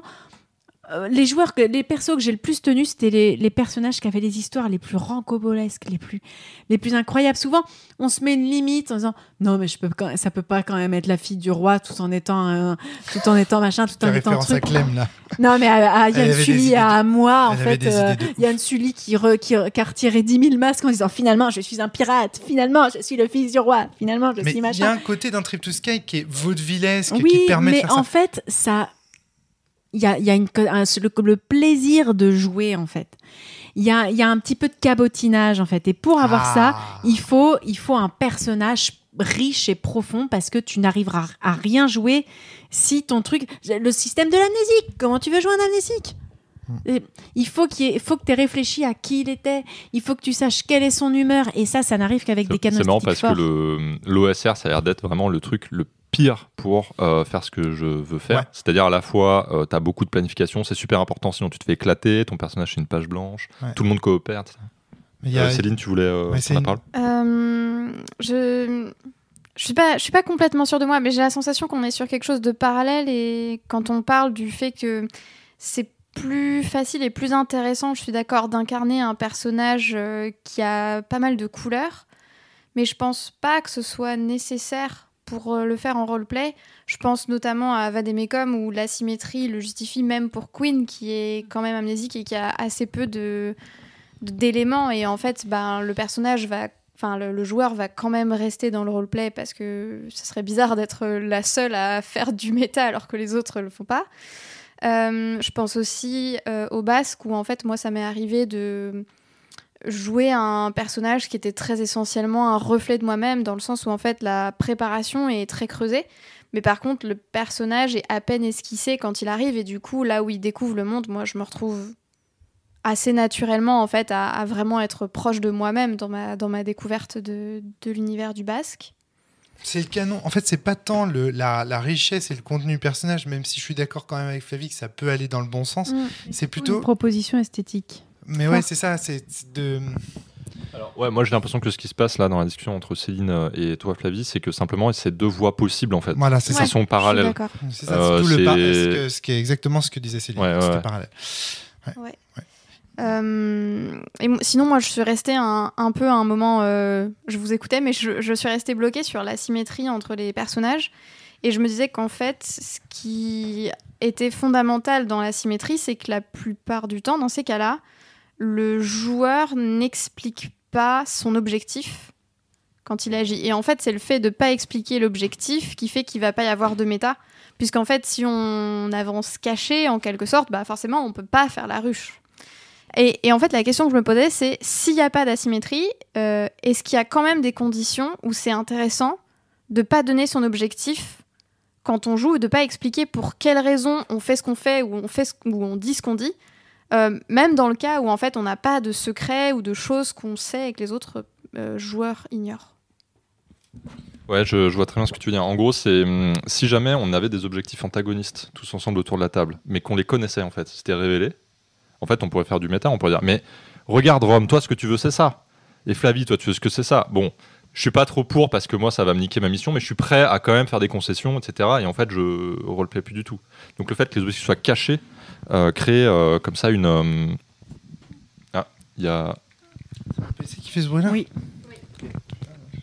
Ouais, alors pour l'avoir vécu à Sens. Oui, effectivement, oui, À Sens, pour l'avoir vécu, on connaissait tous les objectifs de chacun. Et on était une table de 8. Hein.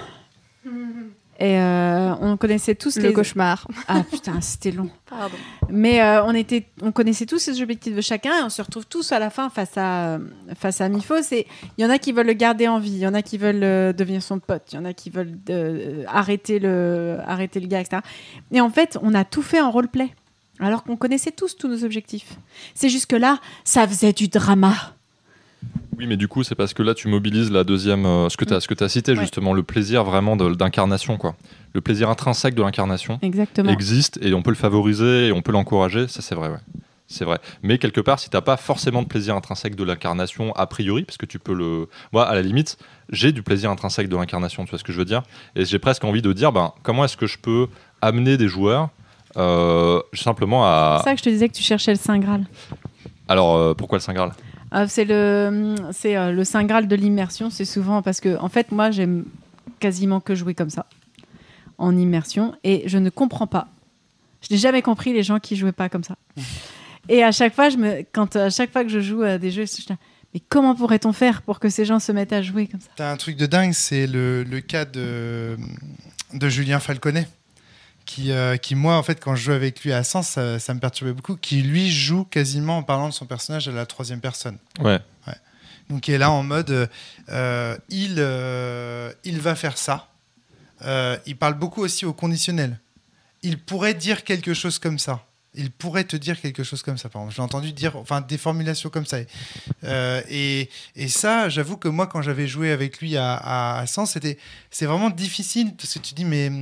c'est pas comme ça que je joue. En même temps, il est en totale immersion. Je peux pas lui mettre d'immersion négative pour ça, d'ailleurs.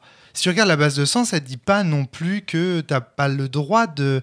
Parce que quand il dit « il t'aurait dit que ceci, cela », une fois, il m'avait sorti ça, il t'aura dit, il t'aura dit que qu'il était déjà parti, ou un truc comme ça, tu vois, des trucs comme ça.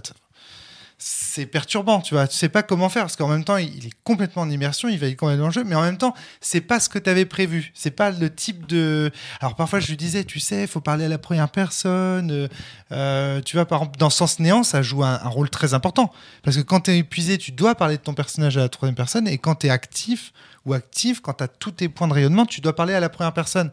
Donc c'était vachement compliqué, tu vois, parce que du coup, lui, il n'avait pas l'habitude de ça. Même s'il était capable de jouer, bien sûr, très très bien à la première personne et tout. Mais tu vois, là, c'était très très particulier. Et donc ça, j'imagine, ce type de joueur, par exemple, ton système les empêcherait quasiment de s'exprimer comme ça, non ? Ah, je sais pas, parce qu'il y a un côté...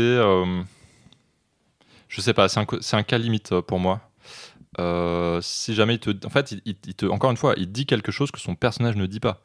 Si par exemple il te dit j'aurais pu te dire ça, ou mon personnage aurait pu te dire ça, il est obligé de le dire comme ça parce que son personnage à lui ne va rien dire puisque justement il ne l'a pas dit. Donc quelque part il reste dans les clous, tu vois. Par contre, si il dit quelque chose comme mon personnage te dit qu'il t'aime, là c'est un problème pour moi, puisqu'en fait dis-moi je t'aime avec la voix de ton personnage.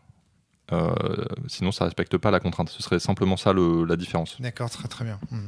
Mais c'est pour ça que je t'en parle, parce que je voulais savoir ce que t'en pensais. Vu qu'autour de la table on est surtout des joueurs qui aiment jouer comme ça, du coup je me dis ce qui serait intéressant, ce serait que je me pose la question de savoir comment je pourrais jouer autrement et qu'est-ce qui m'amènerait à jouer autrement, en fait. C'est-à-dire de parler du personnage à la troisième personne et d'avoir l'impression d'en avoir rien à foutre, parce que ça me ferait un peu ça. Et je pense qu'en fait, ce serait très compliqué pour moi de jouer comme ça. Et il faudrait vraiment qu'autour de la table, en fait, on me montre comment faire. Et qu'autour de la table, il y ait vraiment...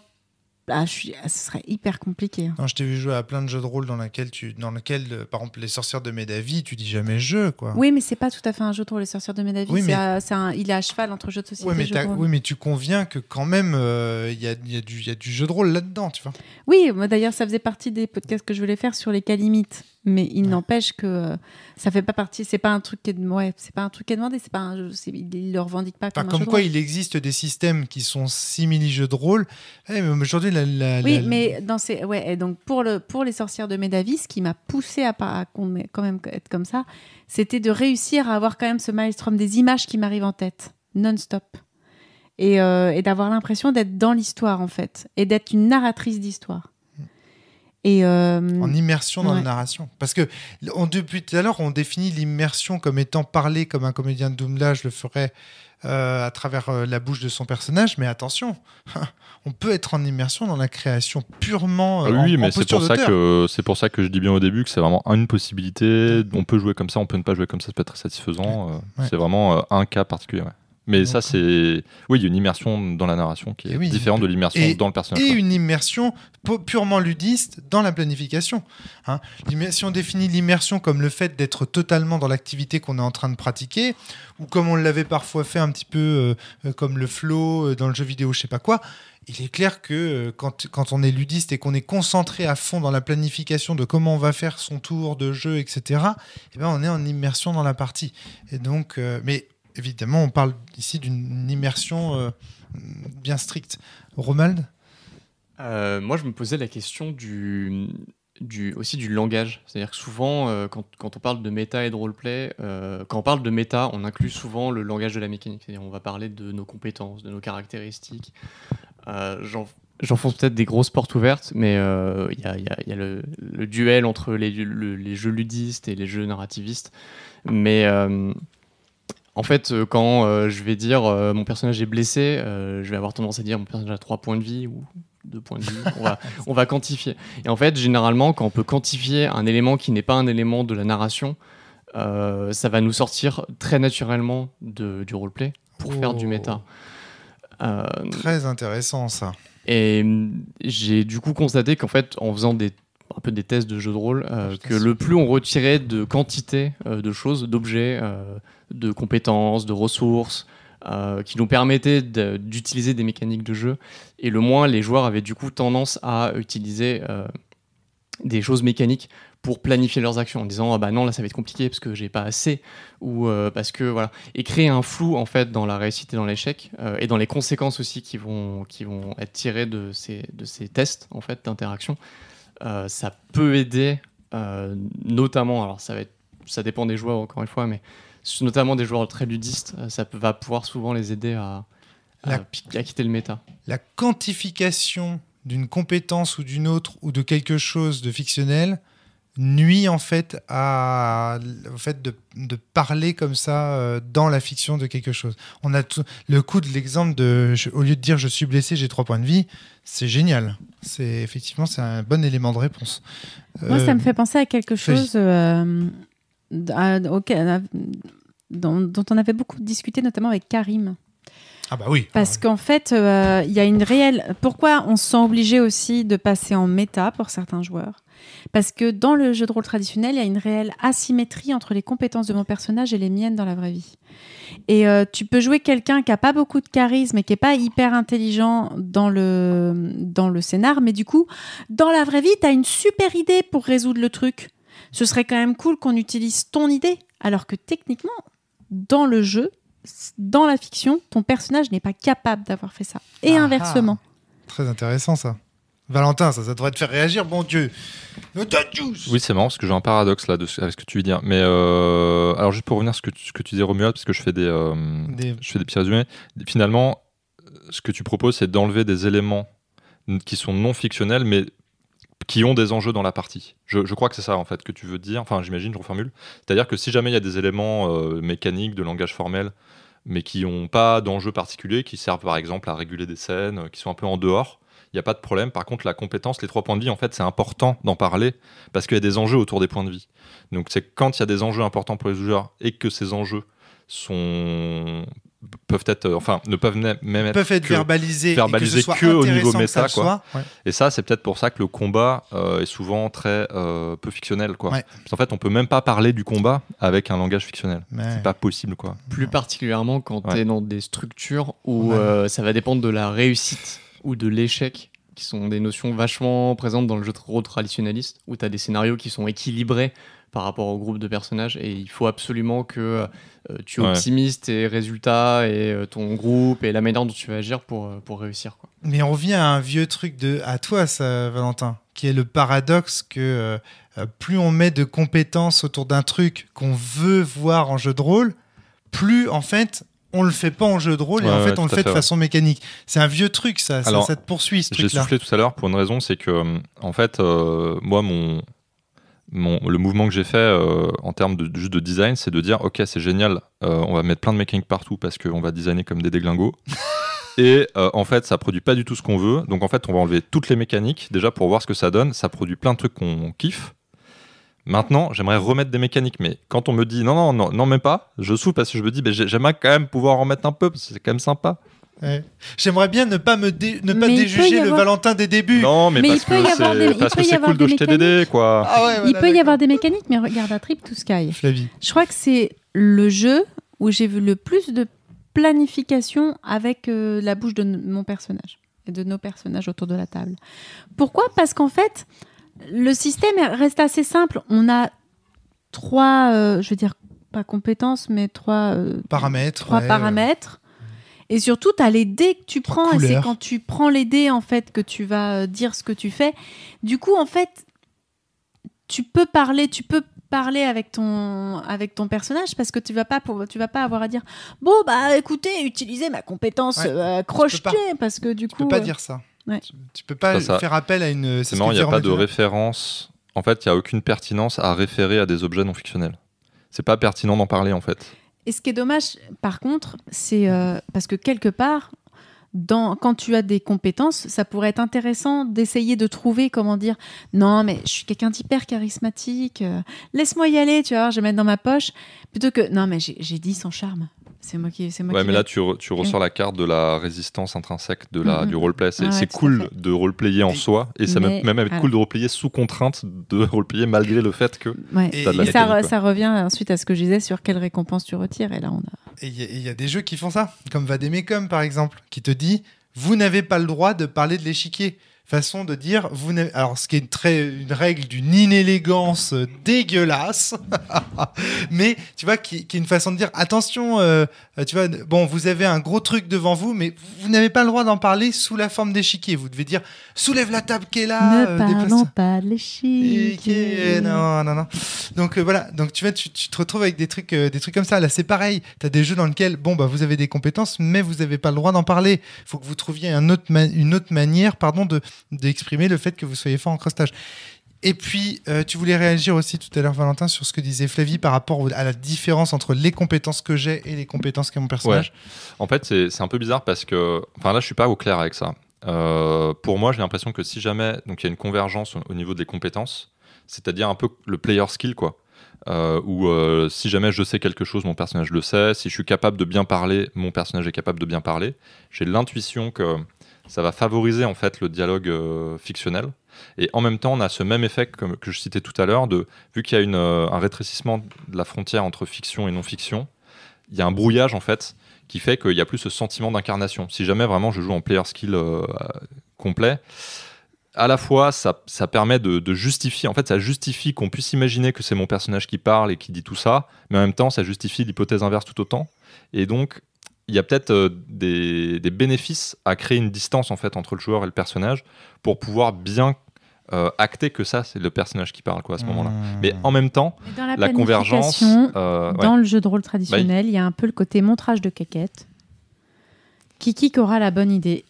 Kiki qui va réussir à trouver comment on rentre dans le donjon. C'est un peu un truc de mec en fait, la planification, tu vois. Et je suis désolée, mais moi je l'ai vécu comme ça avec je les citerai pas. Mais 2 mecs, putain, autour de la table qui étaient en train d'essayer de se prouver qui avait la bonne idée. Je crois que tu les as déjà cités avant. C'est une autre histoire. C'est une autre histoire. Oh là là, des coucouilles sur la table. On en a vu. Et vraiment, et qui étaient pourtant d'habitude des joueurs qui parlent avec la voix du perso. Et là, t'as tout le monde qui essaye de prouver que c'est lui qui a la bonne idée. Et au final, d'ailleurs, ils avaient tous une mauvaise. Je pourrais faire partie des 2 personnes citées. C'est possible. C'est possible. Hein, parce que moi, de ce côté-là, je suis pas mal aussi. J'ai mon petit côté coucouille aussi de ce côté-là. J'aime bien avoir raison et être le meilleur. Enfin, et du coup, quand t'as ce côté compète un petit peu, à un moment ou à un autre, il y a l'ego qui ressort et pam, on discute méta. Pouf, ça arrive. Pastèque. Il y avait un autre point, un dernier point que je voulais citer, et puis après on fera un petit résumé, ou à moins que vous ayez d'autres éléments. Il y a quelque chose qui m'a l'air d'être intéressant. C'est quelque chose de plus général et qui porte sur les enjeux de la fiction. En fait, si jamais il y a des personnages non joueurs dans la fiction qui accompagnent toujours les joueurs et qui les jugent sur l'intégralité de leur comportement, ça c'est un device fictionnel, c'est une manière de faire. J'ai remarqué que là en fait ça justifie en tant qu'enjeu pertinent le fait de roleplayer. Répète. Ouais, pardon, c'était un peu technique. Ouais, imagine tu as un personnage, un PNJ qui te suit tout le temps, qui te colle au basque et en fait qui a pour objectif à la fin de la partie, tu vois, de vérifier si tu as été quelqu'un de respectueux, qui a respecté plein de règles d'interaction de bienséance. Ok. Le PNJ qui colle au basque, c'est formidable. Ouais. Et en fait, le point derrière, ça peut être simplement ça, ou quelqu'un qui fait tes chroniques et qui va raconter ton niveau d'héroïsme et de chevalerie, tu vois. D'accord. Ça peut être ça aussi. En fait, ça devient un enjeu pertinent dans la fiction que de roleplayer. Et donc, en fait, on retrouve le côté résistance que tu citais, c'est intrinsèquement... Enfin, j'ai une récompense intrinsèque parce que c'est la résistance que le roleplay. Mais là, ça devient... C'est le cas, mais c'est fictionnalisé. Donc, du coup, pour moi, il y a plus justement de convergence. J'ai un intérêt fictionnel et pas un intérêt méta à roleplayer, tu vois l'idée ? Oui, d'autant que ceux que je connais qui jouent le plus avec la voix de leur personnage sont des gens qui écrivent un roman. C'est-à-dire l'intégralité de ce qu'ils font. Ils sont eux-mêmes leurs propres personnages qu'ils se collent au basque. Ils se jugent en permanence... Et oui, ça peut être hyper intéressant. Je veux dire, imagine que quelqu'un va écrire la fiction, va écrire les mémoires de ton personnage, et il faut que tu puisses, tout ce que tu feras à la table pourra être consigné dans retenu contre toi. On en parlait en parlant d'Astérix l'autre jour, la scène où César s'emporte en plein milieu d'un discours énorme et tout. Il dit « Ah, mais je m'en fous de ça » et tout. Et tu vois le mec qui note derrière, bon, ne notez pas ça. Et après, il dit « Veni, vidi, vici ». Par contre, ça, tu peux noter. Tu vois, il y a un côté comme ça, quoi. Évidemment, si tu fais un chroniqueur, je pense à The Witcher aussi, où il y a ça, c'est le bouffon qui suit toujours... le barde. Le barde, pardon, excuse-moi. Et finalement, il y a c'est un peu narrativiser une règle qui est celle du MJ qui dit « Mais comment le dit ton personnage ?» Ouais, c'est ça. Ouais. Et là, c'est plutôt un PNJ qui va te demander... Que dis-tu ? Mais en fait, j'ai besoin de savoir, moi, meneur, qui en fait va devoir après prendre une décision à la fin. Et plutôt que de demander au meneur de prendre la charge, en fait c'est intrinsèque à la dynamique de jeu, de manière à pouvoir, et je sais pas s'il y a d'autres techniques un peu comme ça, un peu plus subtiles, qui m'intéressent un peu plus du coup, tu vois. Roman, comme ça je penserais à un PNJ qui à l'inverse est forgé par le comportement des joueurs. Tu prends un enfant, quelque chose qui est paterné entre guillemets par le groupe, qui est éduqué par le groupe, et que tu vois en fait évoluer au fur et à mesure des comportements des joueurs. De manière générale, c'est un élément de la fiction qui est influencé par le comportement d'interaction qu'ont les joueurs entre eux, quel qu'il soit. C'est énorme ce que tu viens de proposer, Romuald, c'est un truc de fou.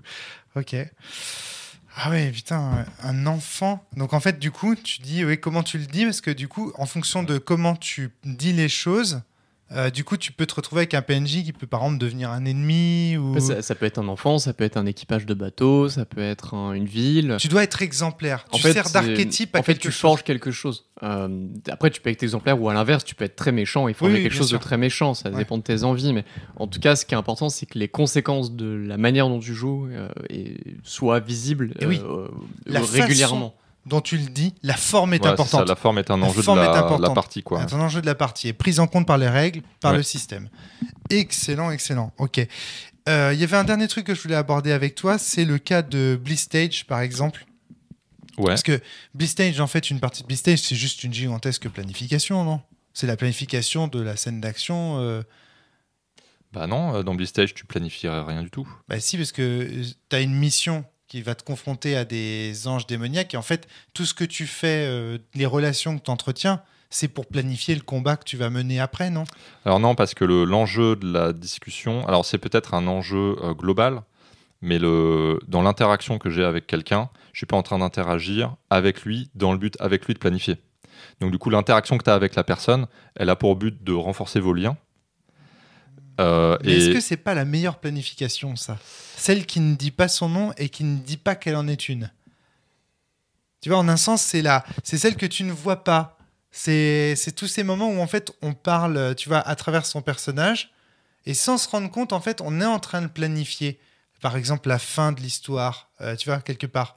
Et on le sait pas. Mais moi, ce que je trouve intéressant dans Blitzstage, c'est que moi, tel que je vois le game design de Blitzstage, c'est qu'en fait, le combat ne sert que d'élément de justificatif, de prétexte à une gigantesque partie qui est en fait une planification globale. Alors moi, c'est pas du tout comme ça que je vis les parties de Blitzstage, tu vois. Je planifie zéro. C'était plutôt, il se trouve que des créatures viennent nous attaquer. Je les combats quand elles viennent nous attaquer. Et de retour à la base, je suis content de retrouver mes petits potes avec lesquels je vais pouvoir discuter, faire des gâteaux d'anniversaire. Et il se trouve que ça me produit des ressources pour les combats futurs. Mais moi, en tout cas, je ne réfléchis pas du tout en termes de planification à Blitzstage. Et je ne vois pas en quoi est-ce qu'on va réfléchir collectivement à la manière de résoudre un problème. Ce qui est la planification. Donc du coup, je ne suis pas sûr de ton exemple. Oui, ok, non, il est peut-être pas bon. Alors ceci dit, j'ai jamais joué à Blitzstage. Ah bah bravo. Ça se trouve, je me plante complètement sur. Mais j'avais l'impression que dans le game design, si tu veux, la manière dont on me l'avait présenté, c'était ça, c'était que tu jouais des scènes au bercail pour en fait préparer le combat contre. Mais en fait, je me trompe complètement. Apparemment, c'est l'inverse. En fait, en plus, c'est marrant parce qu'il y a un device aussi spécifiquement au sujet de la planification dans Blitzstage qu'on retrouve dans beaucoup de jeux, c'est que c'est pas toi qui planifie en fait. T'as un personnage non joueur qui s'appelle l'autorité qui va dire bon, les anges nous attaquent par le nord, il y en a 4. Ce que je vous propose, c'est que toi, tu ailles à cet endroit-là pour protéger la raffinerie, toi tu fasses ça, bon, en même temps, c'est moi le chef, est-ce que vous avez des problèmes avec ça? En fait, ce qui est intéressant, c'est que c'est quand même un élément très intéressant. Alors, c'est encore un peu beauté en touche parce que c'est pas ici éliminer la planification, mais c'est transformer l'enjeu de la planification. C'est de dire, il y a quelqu'un qui a déjà réfléchi, sauf que cette personne, elle n'a pas dormi depuis 7 ans. Peut-être qu'elle déconne complètement, elle vous envoie à l'abattoir et qu'elle s'en rend même pas compte en fait, parce qu'elle est complètement foutraque. Et c'est pas tant que tu vas remettre en cause son plan, c'est que tu vas remettre en cause son autorité, parce que c'est la seule adulte qui reste. En fait, tu dis, mais c'est pas possible, c'est encore moi qui me tape toujours ces mêmes missions, j'en peux plus, je vais y passer, c'est parce que tu m'aimes pas et que tu veux que je disparaisse. Et donc du coup, l'enjeu de la scène de planification n'est pas du tout de planifier, mais de questionner l'autorité. Mais voilà, c'est un déplacement qui fonctionne, mais qui est encore une fois un petit peu une esquive, quoi. Ok. Très bien. Le résumé. Le petit résumé, il y a énormément de techniques. Donc on a parlé de pas mal de choses. Donc l'idée, je sais pas si je vais pouvoir faire une synthèse ou simplement résumer. On va simplement résumer. Donc limiter les ellipses qui cassent un petit peu la structure fictionnelle qu'on a construit, le contexte fictionnel qui est riche. Si on fait une ellipse, en fait il faudra reconstruire. Ça, c'est un autre élément. Ouais. Un nouveau contexte fictionnel. Il faudra redécrire l'auberge ou redécrire le bateau. Ok, qui y a là? Qu'est-ce qui se passe pour qu'on puisse contextualiser notre interaction. Ouais. Donc, limiter les ellipses ou recontextualiser à chaque fois. Ouais. Alors, il y a tout l'ensemble des sanctions anti-méta. Donc, ça, c'est les bâtons un peu directs qu'on essaye d'éviter. Plus ou moins, des ateliers, des tutos, simplement pour initier, pour dire, venez, on fait une petite scène de roleplay pour se chauffer, admettons. Alors il y a l'élément qui a beaucoup été cité par Flavie, qui est la densification du personnage joueur. Donc vraiment lui construire une cohérence psychologique, construire une histoire, lui construire vraiment un background qui permet de s'appuyer dessus, parce que sinon on est sur du vide et c'est très difficile de roleplayer tout simplement. Évidemment. Qu'est-ce qu'on avait? Des informations asymétriques et éventuellement des objectifs cachés. Donc ça peut aller ensemble, je pense que ça va pas mal ensemble. Pour éviter le fameux esprit ruche. Voilà, l'esprit ruche cité par Céline, tout à fait. Limiter la surcharge cognitive de manière et donc limiter la difficulté des problèmes qui sont en jeu, parce que si vraiment on a beaucoup de difficultés, ça va être une incitation très forte de passer au niveau méta pour essayer de les résoudre ensemble. Il y avait un élément qui était de laisser les personnages joueurs guider la partie, être en lead. C'est-à-dire que si jamais c'est le meneur qui lead et les joueurs qui sont en réaction à ça, c'est difficile justement de leur laisser la place de déployer leur roleplay, leur personnage, et de vraiment guider la manière dont ils veulent jouer dans la partie. Ouais. Y avait des éléments qui ont été beaucoup cités par Romaric, c'était de mobiliser un canon narratif pertinent et relié vraiment à le fait de prendre la parole, de parler son personnage, son intériorité, etc., avec notamment les Chevaliers du Zodiaque. Tous les mangas, c'est shonen, machin. Flavie citait aussi Captain Tsubasa, Olivier Tom. Alors, il y avait le fait de limiter les enjeux qui seraient résolus efficacement avec du dialogue méta. Ça revient le côté, si jamais là, c'est la réflexion de Flavie, qu'est-ce qui fait que les gens, en fait, qu'est-ce qui me ferait faire du méta il y avait aussi ce lien-là, c'est de se dire, si jamais, en y réfléchissant, les enjeux que je propose sont beaucoup plus faciles à résoudre avec du méta, peut-être qu'il y a un problème. Peut-être qu'il faut revoir éventuellement le point. Toujours si on veut encourager les gens à parler à travers là. Tout à fait. Ouais. Donc faire du roleplay, la résistance, donc en fait montrer que le roleplay en fait c'est cool et que en fait c'est ça qui va être l'enjeu de la. Pour moi c'est pas exactement ce que je recherche mais c'est une possibilité. Donc des éléments qui sont non fictionnels, qui seraient à retirer si ce sont des enjeux de la partie. Qu'est-ce qu'il y a ? Ah pardon. Non rien, je te vois toujours être désespéré à vouloir remettre des dés, c'est tout. Oui c'est ça, exactement. Ouais, mais quelque part, c'est clair que il y a beaucoup de conséquences à tous ces points, quoi, en termes de design. Ouais. Et enfin, un élément qu'on a cité et qui a été étendu par Romuald, c'est vraiment un personnage qui est influencé par le comportement des personnages joueurs. Donc, par exemple, si on est un mentor d'un personnage à qui on doit apprendre ou qui va être sous notre responsabilité, ça va nous amener à faire du roleplay un enjeu de la fiction. Il y avait un dernier point, donc il y a 2 derniers points. Pour moi, à ce stade, le premier, c'est ce que tu as dit, Romaric. Après toute cette discussion, je répète encore une dernière fois que vraiment, c'est un projet, moi, qui m'intéresse et il y a plein de manières de faire. En fait, je joue très différemment de cette manière de faire-là, mais elle m'intéresse. Donc, j'ai envie de la creuser. Et il y avait aussi un point qu'on a cité un petit peu tout le long du podcast, c'est cette histoire, et ça, on pourra en rediscuter peut-être plus tard, mais c'est le problème de la frontière fine entre personnages et joueurs, le problème de la convergence qui est très forte.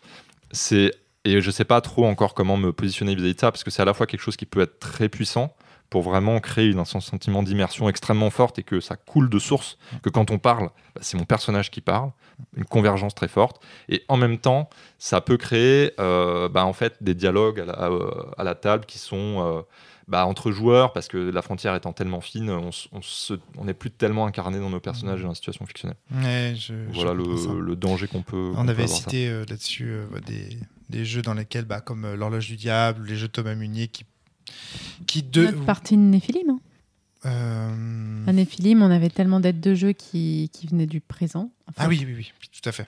Ouais. Et Cthulhu aussi, qu'on avait cité. Ouais, carrément. Ouais. Effectivement. Ouais. C'est super intéressant.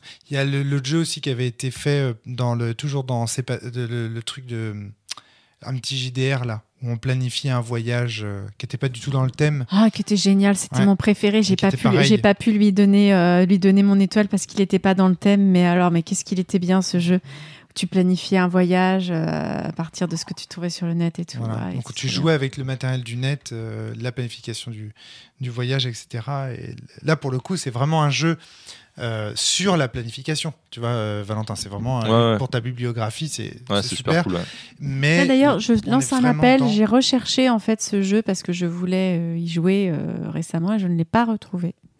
Si quelqu'un peut mettre dans les commentaires le lien pour trouver ce jeu, je sais plus comment il s'appelait, je crois que c'était Voyage, c'était sur l'édition un petit JDR 2021.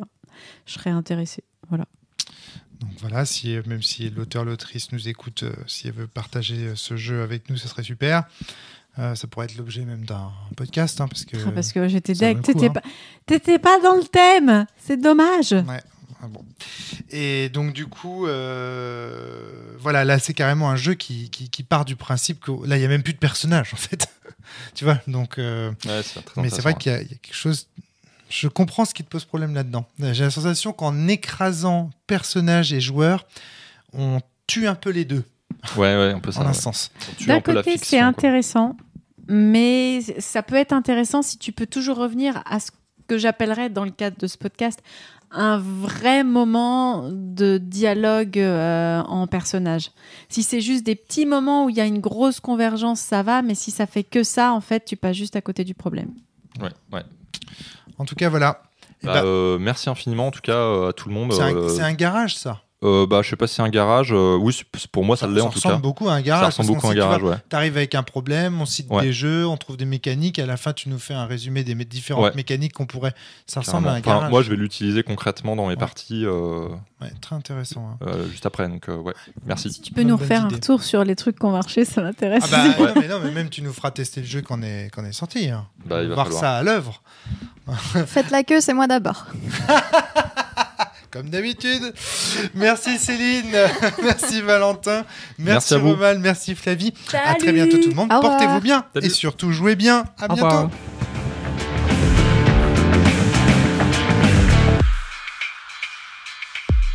Voilà, c'était le podcast de la cellule. S'il vous a plu, n'hésitez pas à le partager sur les réseaux sociaux, à vous abonner.